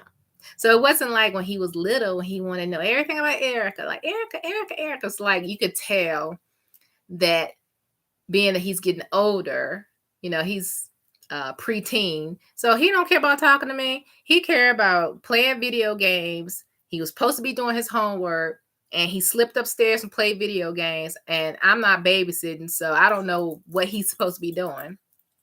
So he got real quiet. So he up there playing a video game, the virtual kind, which you put, I don't know what you call that thing, but you put it over your eyes. And he was playing Walking Dead. And I actually saw him. He was pressing the button with this hand. And then he pressed the button on this hand to pull out the sword because that was his choice of a weapon. And he doing all of this with the sword. So I was like, okay, I see what this is all about. Like he's more occupied playing video games than talking to his Erica. But okay. So the youngest came home. She could come home and she runs upstairs and shuts the door. And I was in the bathroom, so I come out. I'm thinking her son was running through the house. I was like, who doing all that running? And then I hear her in her little bedroom, and I knocked on the door. I was like, hi, how are you? How was school? She was like, it was fun. And I said, what you doing? She was like, well, my teacher said that we can go to this website and we can learn how to do this project. So she's like on a computer. She's 8, by the way. 8 years old.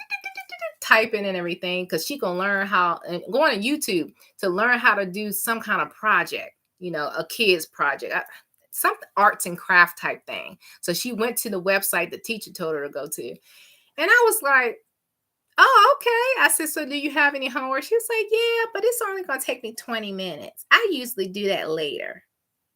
I said, oh, okay. So she's in there, grown, 8 years old. And then finally my friend comes home with her oldest daughter. And her oldest daughter is 14. So of course, last time I saw her, she was like 12. Now she's 14. So there is definitely a difference, right? So I was like, hey, I'm not going to say her name, but I'm going to say, hey, how was school? She was like, fine. I was like, so how was track? Oh, it was good. And I was like, oh, okay. And then 2 minutes later, she goes in her room and she shuts the door. And then my friend is downstairs. She's working. She's on the phone, right? She's doing that for another hour. So then I get up. No, she calls her kids down because she's about to make dinner. Again, I'm still in this massage chair. Cause I'm like, okay, the kids ain't loud, ain't jumping around, this is kind of peaceful, they're growing up now. And it's weird because I'm used to them being rambunctious when I used to see them, but now they're kind of chill. So I said, okay, I'm just gonna hang out on this chair again. I'm gonna go for another round. So my friend calls her kids down, and her oldest is not answering. So I was like, let me get up and see what she's doing, because her bedroom is like right there. And I see that she's in her room sleeping or napping. So I said, oh, she's taking a nap. And I was like, Shanti, your mom calls you. She said, okay. And so she eventually goes down. Again, she's 14. So she's tired. Teenager things going on probably that she don't talk about. And long story short, she was like, Erica, you want to come down here and have something to eat with us and da da da da. And I was like, sure, what are you guys having? And she was like, well, I'm thinking about going to Moe's to get something to eat. And I said, yeah, I think I will pass, because I know there's a Chipotle, because I love Chipotle. I know there's a Chipotle up the street, like from my hotel, like literally 4 minutes. So I'll probably just get something from Chipotle. She was like, okay. She was like, well, I'm gonna go get the food and I'll be right back. Bobo, do your homework, and Shanti, do blah blah blah blah. And then and I was like, okay. So once again, she went out, got something to eat, came back. And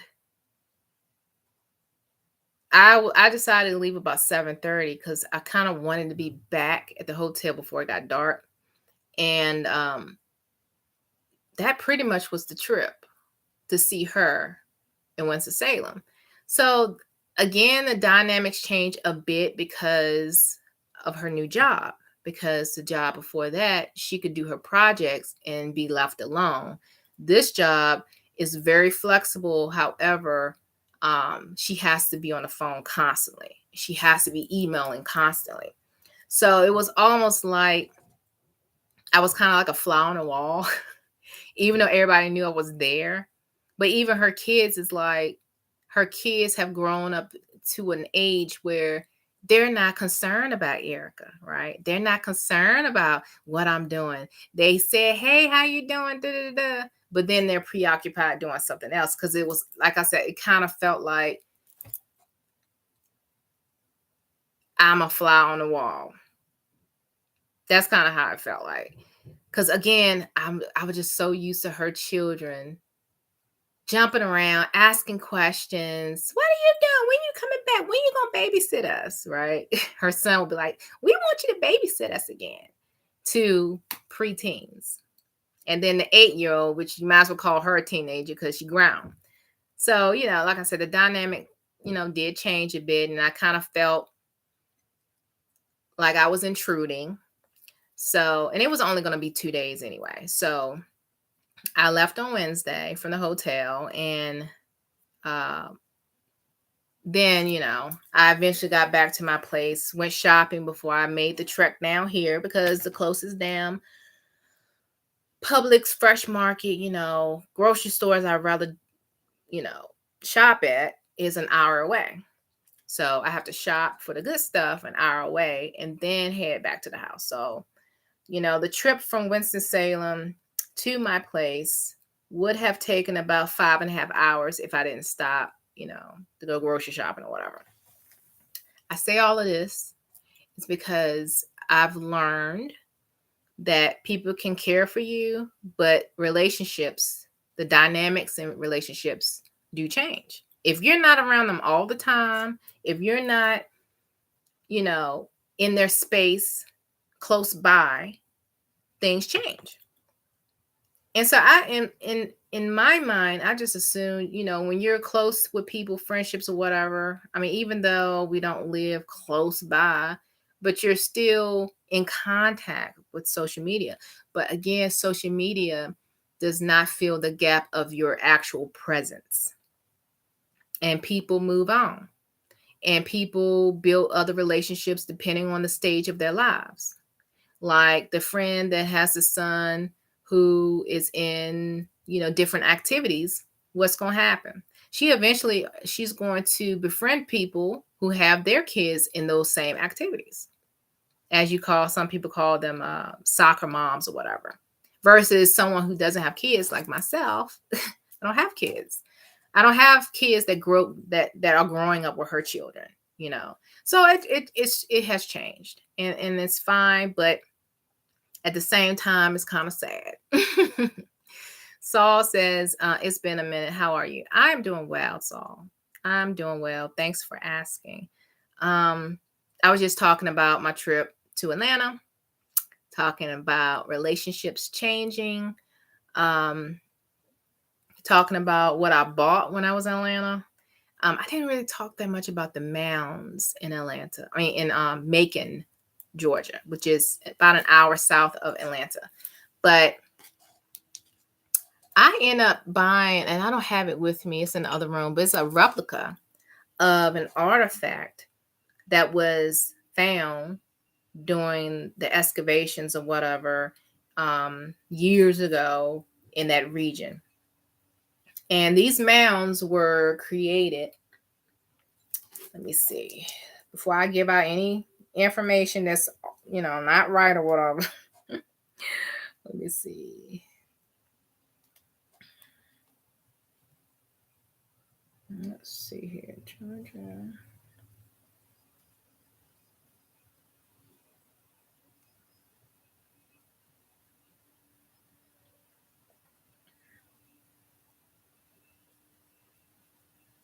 It's linked to the Creek people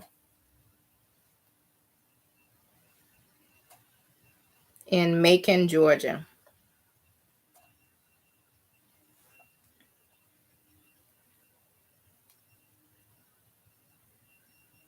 Yeah. So I went to the Akmulji Mounds National Historical Park. I went there. I really enjoyed that. I'm going to read a little bit about it. More than 12,000 years of continuous human habitation. Welcome to Opmoji Mounds National Historical Park. This park is a prehistoric American Indian site where many different American Indian cultures occupied this land for thousands of years. American Indians first came here during the Paleo-Indian period, hunting Ice Age mammals around 900 CE. The Mississippian period began, and people constructed mounds for their elite, which remain here today. Akmulji Indian celebration, they're planning one. It's the 30th annual one in September of this year. I personally went into the Earth Lodge. It says the Earth Lodge floor is 1,000 years old. The floor is original and was carbon dated to the year 1015. And I went up in that bad boy. Now, the floor, that part was blocked off from people walking on or whatever. There was like caged in almost with glass. So you can see it, but you couldn't get that close to it to mess with it. It says visitors experience a view of the ancient past when they enter the Earth Lodge, a reconstructed council chamber of the Mississippian culture. I'm chopping it all the way up. Sorry. This building's walls and ceiling were reconstructed in the late 1930s by Civilian Conservation Corps and Works Project Administration crews under the direction of archaeologist A.R. Kelly. Not R. Kelly, but A.R. Kelly. The clay floor within this building is the original floor built by Native people. So that's what I'm talking about. The floor itself. That's what I was able to see. And I felt a certain kind of way about being there. The clay floor within this building is the original floor built by Native people. It is dated using carbon dating, blah, blah, blah. So it was the year 1015. And let me see.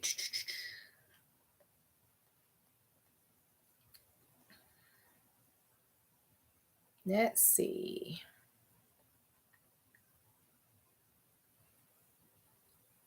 I could say a lot about this place, but you had to bend down though to get in there. Like you can just walk straight in. You have to bend all the way down to get in there. So that was kind of cool. This is me in front of the door, or the opening, I should say. And this is what it looks like on the outside. So yeah, that was pretty cool. Now I didn't get up on a really, really high mounds that you probably see if you Google it. You know, I didn't get on those mounds. I mean, they do have steps on the side of the mounds, so people can, you know, hike up there and get to the top and take pictures or whatever. I didn't do all of that. I mean, I kind of wanted to, but didn't do all of that. But yeah, I really appreciated that experience. Out of the whole trip to Atlanta and Winston-Salem, when I went to the Mounds in Macon, Georgia, which is not in Atlanta, that is the part of the trip that was the highlight. The second highlight was the artsy side of Atlanta, which is either in or near Krog District, Atlanta. I really like the eclectic atmosphere there. Hi, sweet. Hello. Yes, been a minute. Saul says, you ever been to Marietta? Nope, never heard of it. No, I've never been there. Okay. So that's what I have to say about the talk. I mean, about the trip to Atlanta. I probably won't be going no time soon. Probably not within this year. I may go next year. I may not sure. Do I want to drive 10 hours again? I have more control when I drive. I can stop when I feel like it.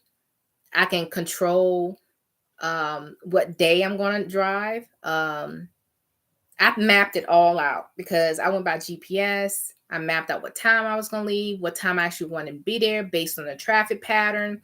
You know, they predict sometimes when traffic typically is increased or whatever the heaviness of it in that area. So I use Google Maps, and it said you'll get there between 9 and 11 hours based on this route, based on the typical traffic flow in that region. So I mapped it all out. However, if I were to fly next time, which I really don't want to, I just don't want to fly. Especially with everything going on. I really would just prefer not to be that close to people in a small, space with no real air circulating, with the stupid mask on. I don't want to do that. But I won't be going back no time soon. Now, if you want to meet me in Raleigh, Raleigh's a good 4.5 hours. We could do that. You want to meet me? I don't know. But Atlanta is going to be a hot minute before I go back. And I said hot Atlanta. It's going to be a hot minute before I go back to Atlanta. Now, the last time I went to Atlanta, it was probably almost 10 years ago. I think. It probably was like almost 10 years ago. And I drove from Northern Virginia. It took about 14 hours. And it was for Thanksgiving. Left on a Wednesday. Never again. Never again will I travel on a Wednesday the day before Thanksgiving. Oh, hell to the no. No. Northern Virginia traffic? No. Not doing it ever again.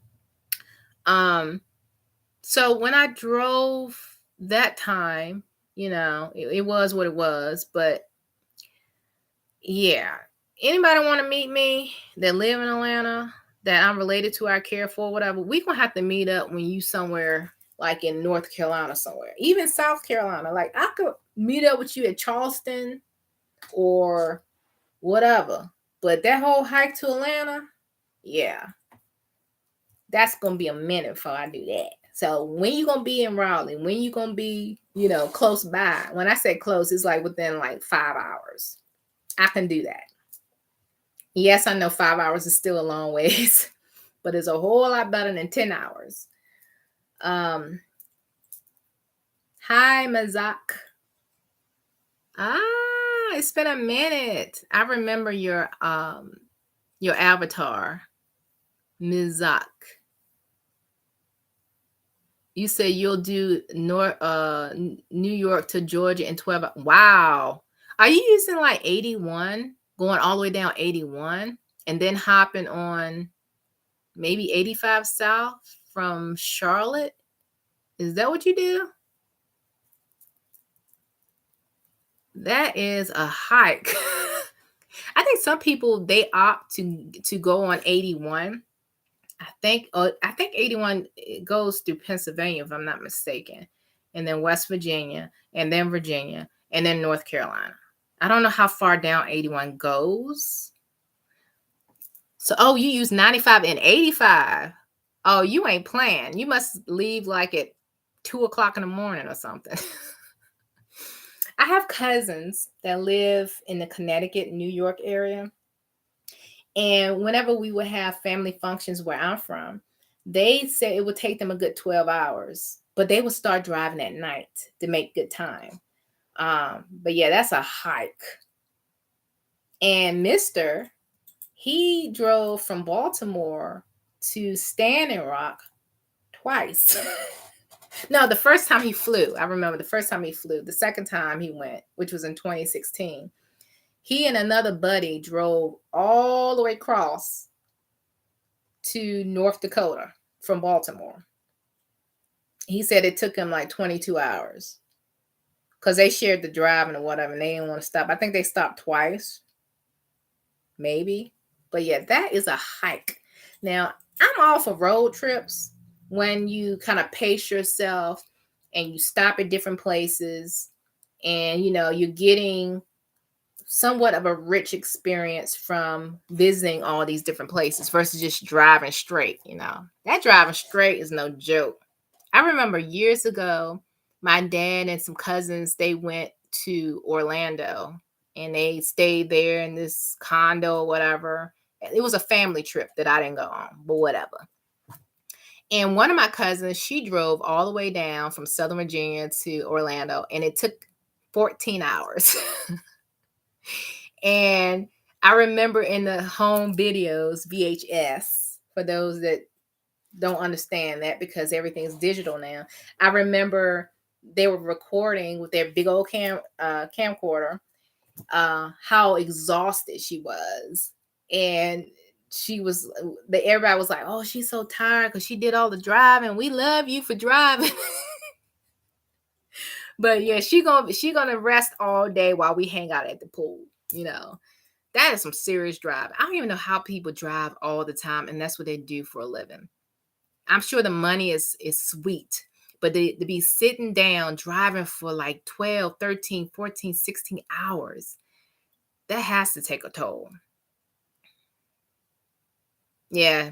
And one thing about early morning driving, because I used to do that too, like I literally will leave. Sometimes I would do this. I would leave like at 11 p.m. just to avoid stupid drivers. I would leave like at 11 p.m. at night and get to my dad's house where I come from. within like 3.5 hours. I mean, I was eating the road up, but at the time, I was not nervous about crazy people because I was in my early 20s. You know, the freaks come out at night. I wasn't afraid of that. And I wasn't afraid of wildlife running in front of you in the road. Now, I did hit a deer one time, but it wasn't at high speed. It literally was at a damn stop sign. And I pulled off. It was a back road during rush hour. People were using in Northern Virginia, whenever people can find another route, they're going to take it. And a lot of times it's these back country wood roads and there's a lot of traffic. But for whatever reason, this daggone deer jumps out in front of my car. I barely was going 25 miles per hour because I just accelerated. I just went through a stop sign. And he hit the side of my car. And I had like I think I had a Honda Civic or whatever. But the point is, he was huge compared to my car. He was like, he had like a huge rack. He was a huge, full-grown buck of a deer. And I'm like looking up at him while he's like kind of like out of his mind, like what just happened, right? I was kind of nervous that, you know, I might have hurt him or whatever, but I think kind of knocked him out a little bit. But the point is, the point is, I think about that every time I drive at night, like there's going to be a buck and or a whole family of deer running across the road and I'm going 80 miles per hour. Easy. So I think about that. And so now it's like, I don't like traveling at night. I literally travel in the daytime, but I have to time it just right. I don't want to drive when people are trying to get to work. So you have to kind of, and if it's a long distance type thing, like 10 hours, like I drove from here. From here, traffic is not horrible at all on a Wednesday, going in the direction I was going in. So that was sweet. Weekends, summertime,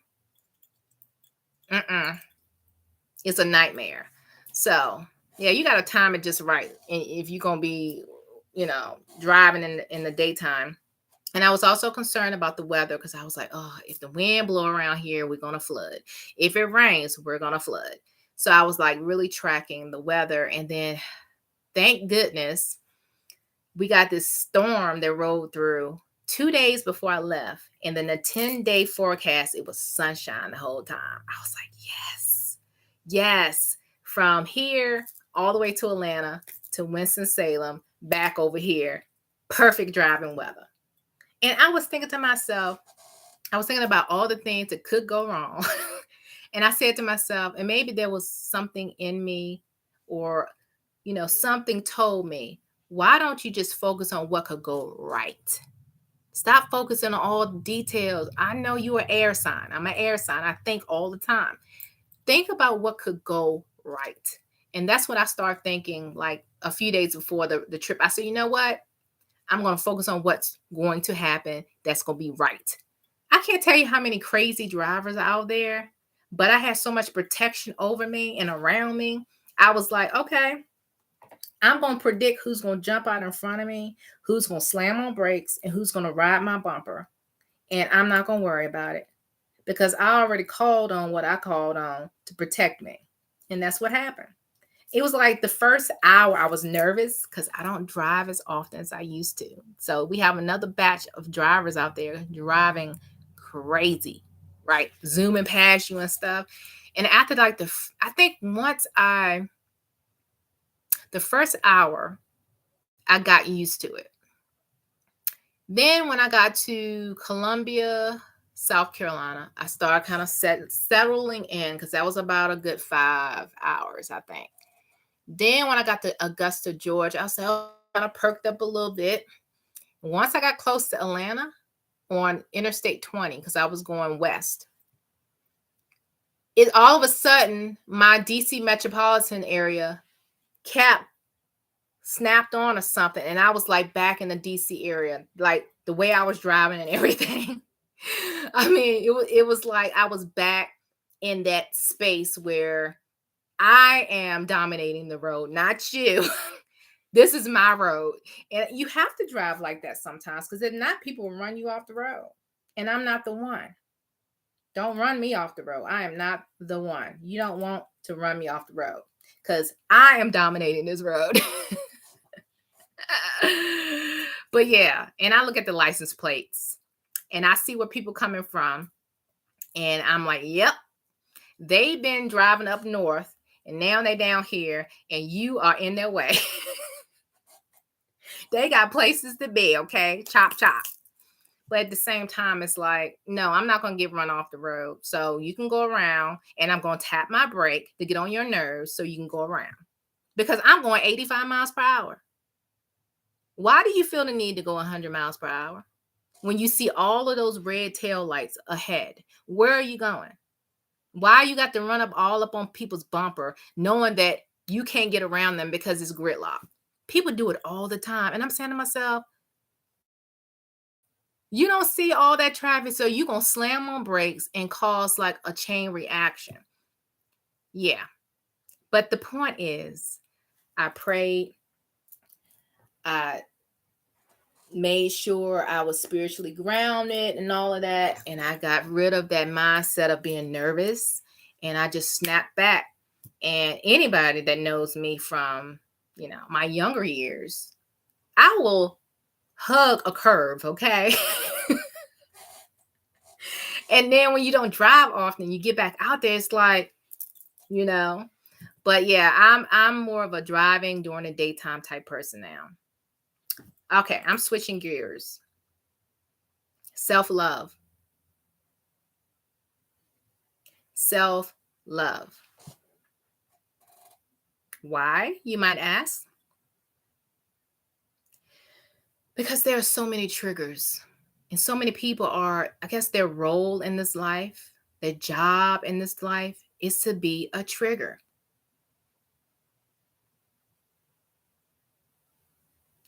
Now, with this shift, this energy shift, people are coming and going spiritually.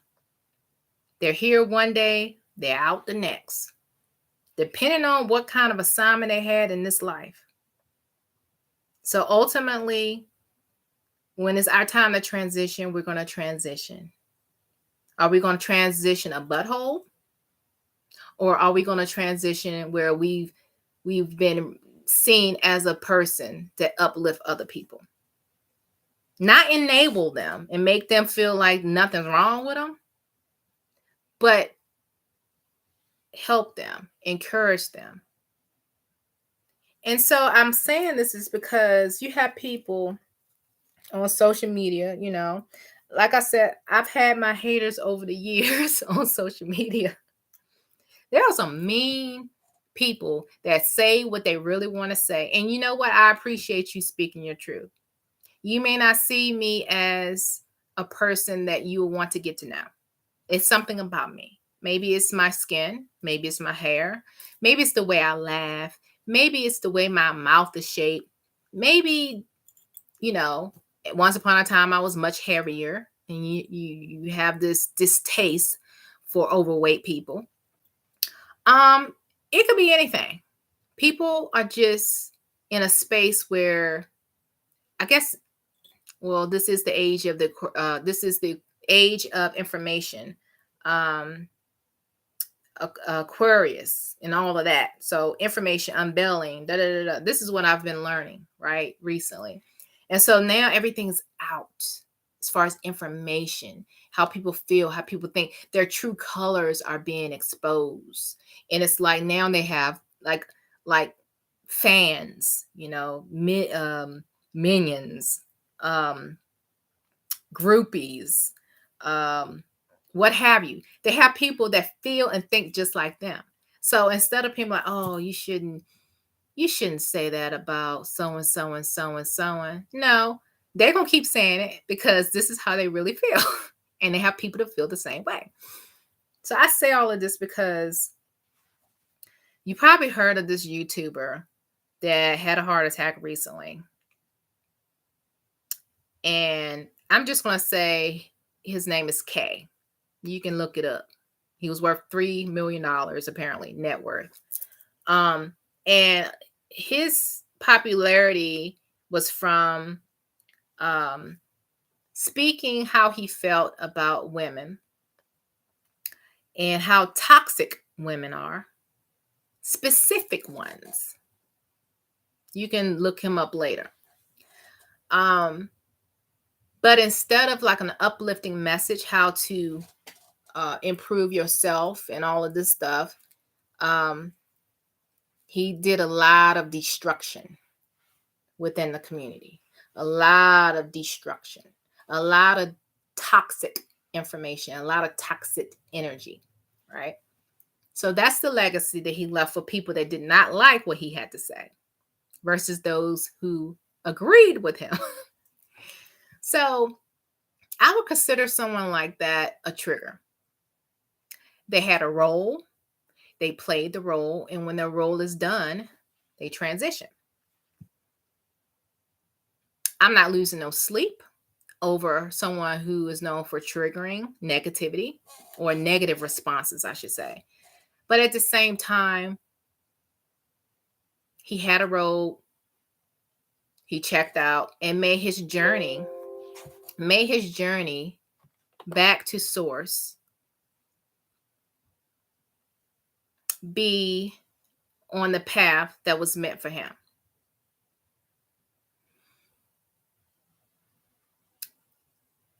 I'm thinking about Egypt. I'm thinking about the Bible. And I'm thinking about the Bible because I used to read and study it quite often as a Christian. And I remember the story of Moses and let my people go. And how horrible the Pharaoh was. He had people enslaved and he didn't care what you thought about it because God hardened his heart. I don't care how many times Moses went back talking about let my people go. And all of these plagues and stuff was going on. And Pharaoh said, nope, I ain't letting your people go. Again, I always question this. Why did God harden his heart? That's why he wouldn't let the people go. God hardened Pharaoh's heart.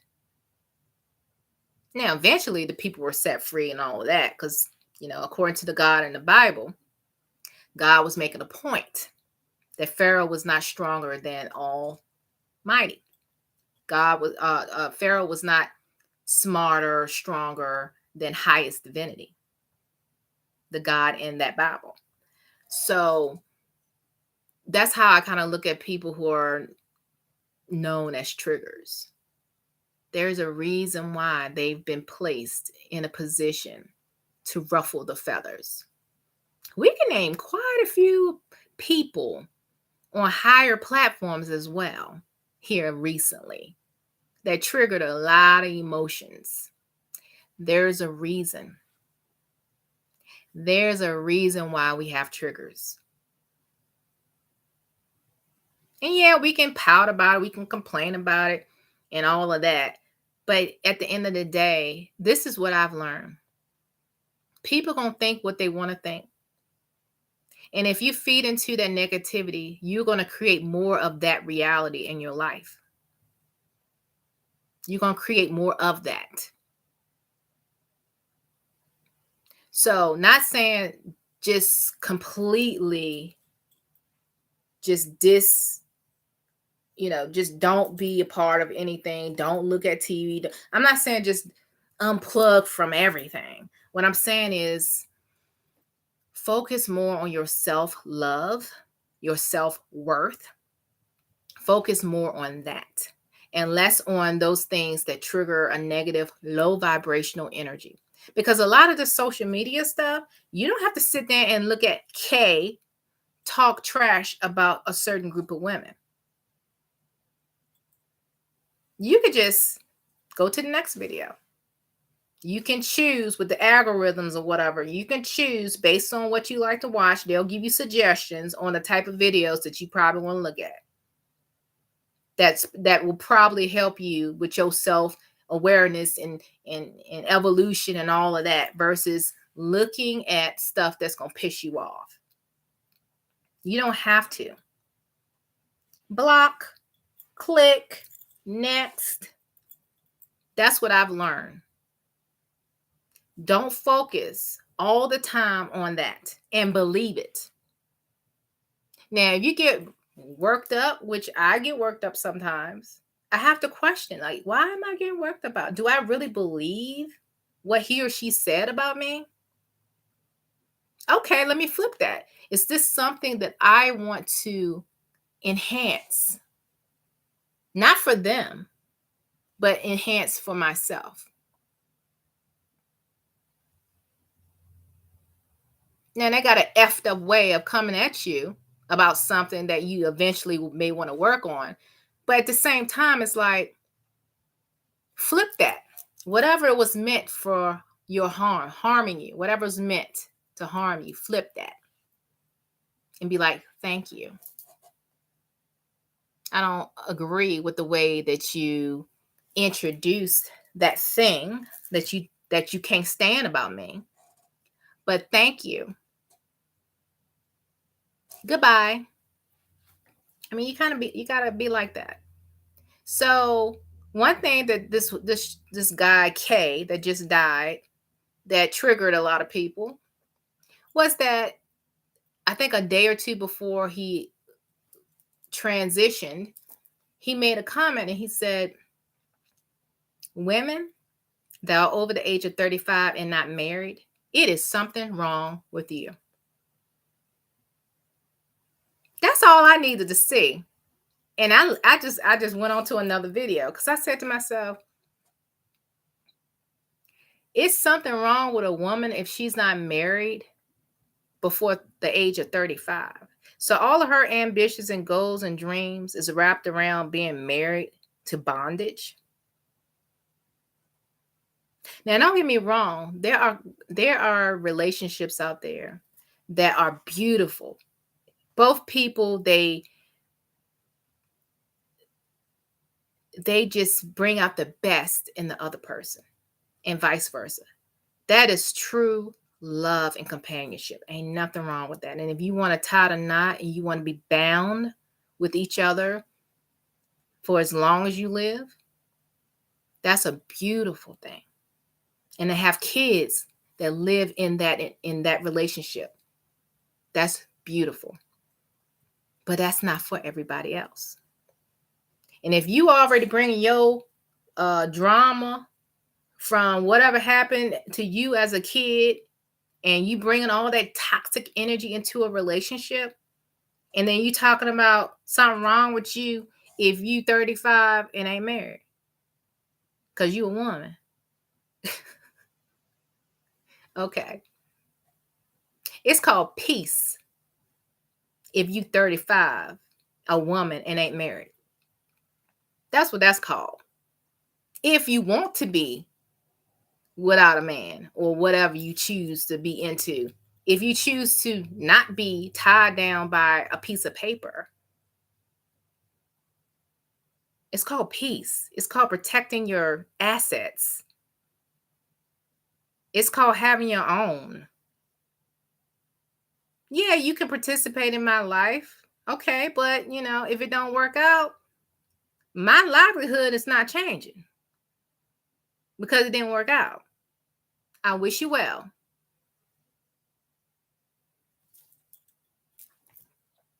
But something wrong with a 35-year-old woman and older if she's not married. There's plenty of women that stayed together with some man in a marriage and they're miserable. And they stayed because they believed that they had to have a husband. And you're miserable.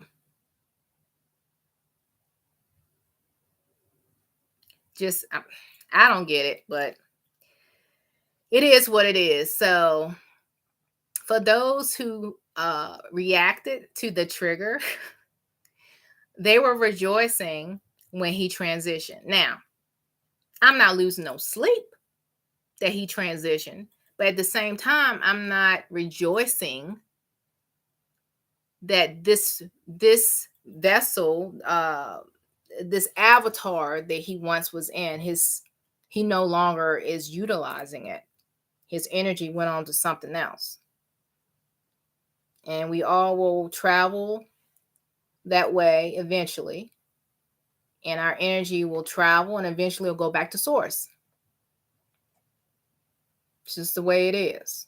But as far as losing sleep over that triggers transition, no, I'm not losing sleep. May his energy find what he needs so he can make it back to source.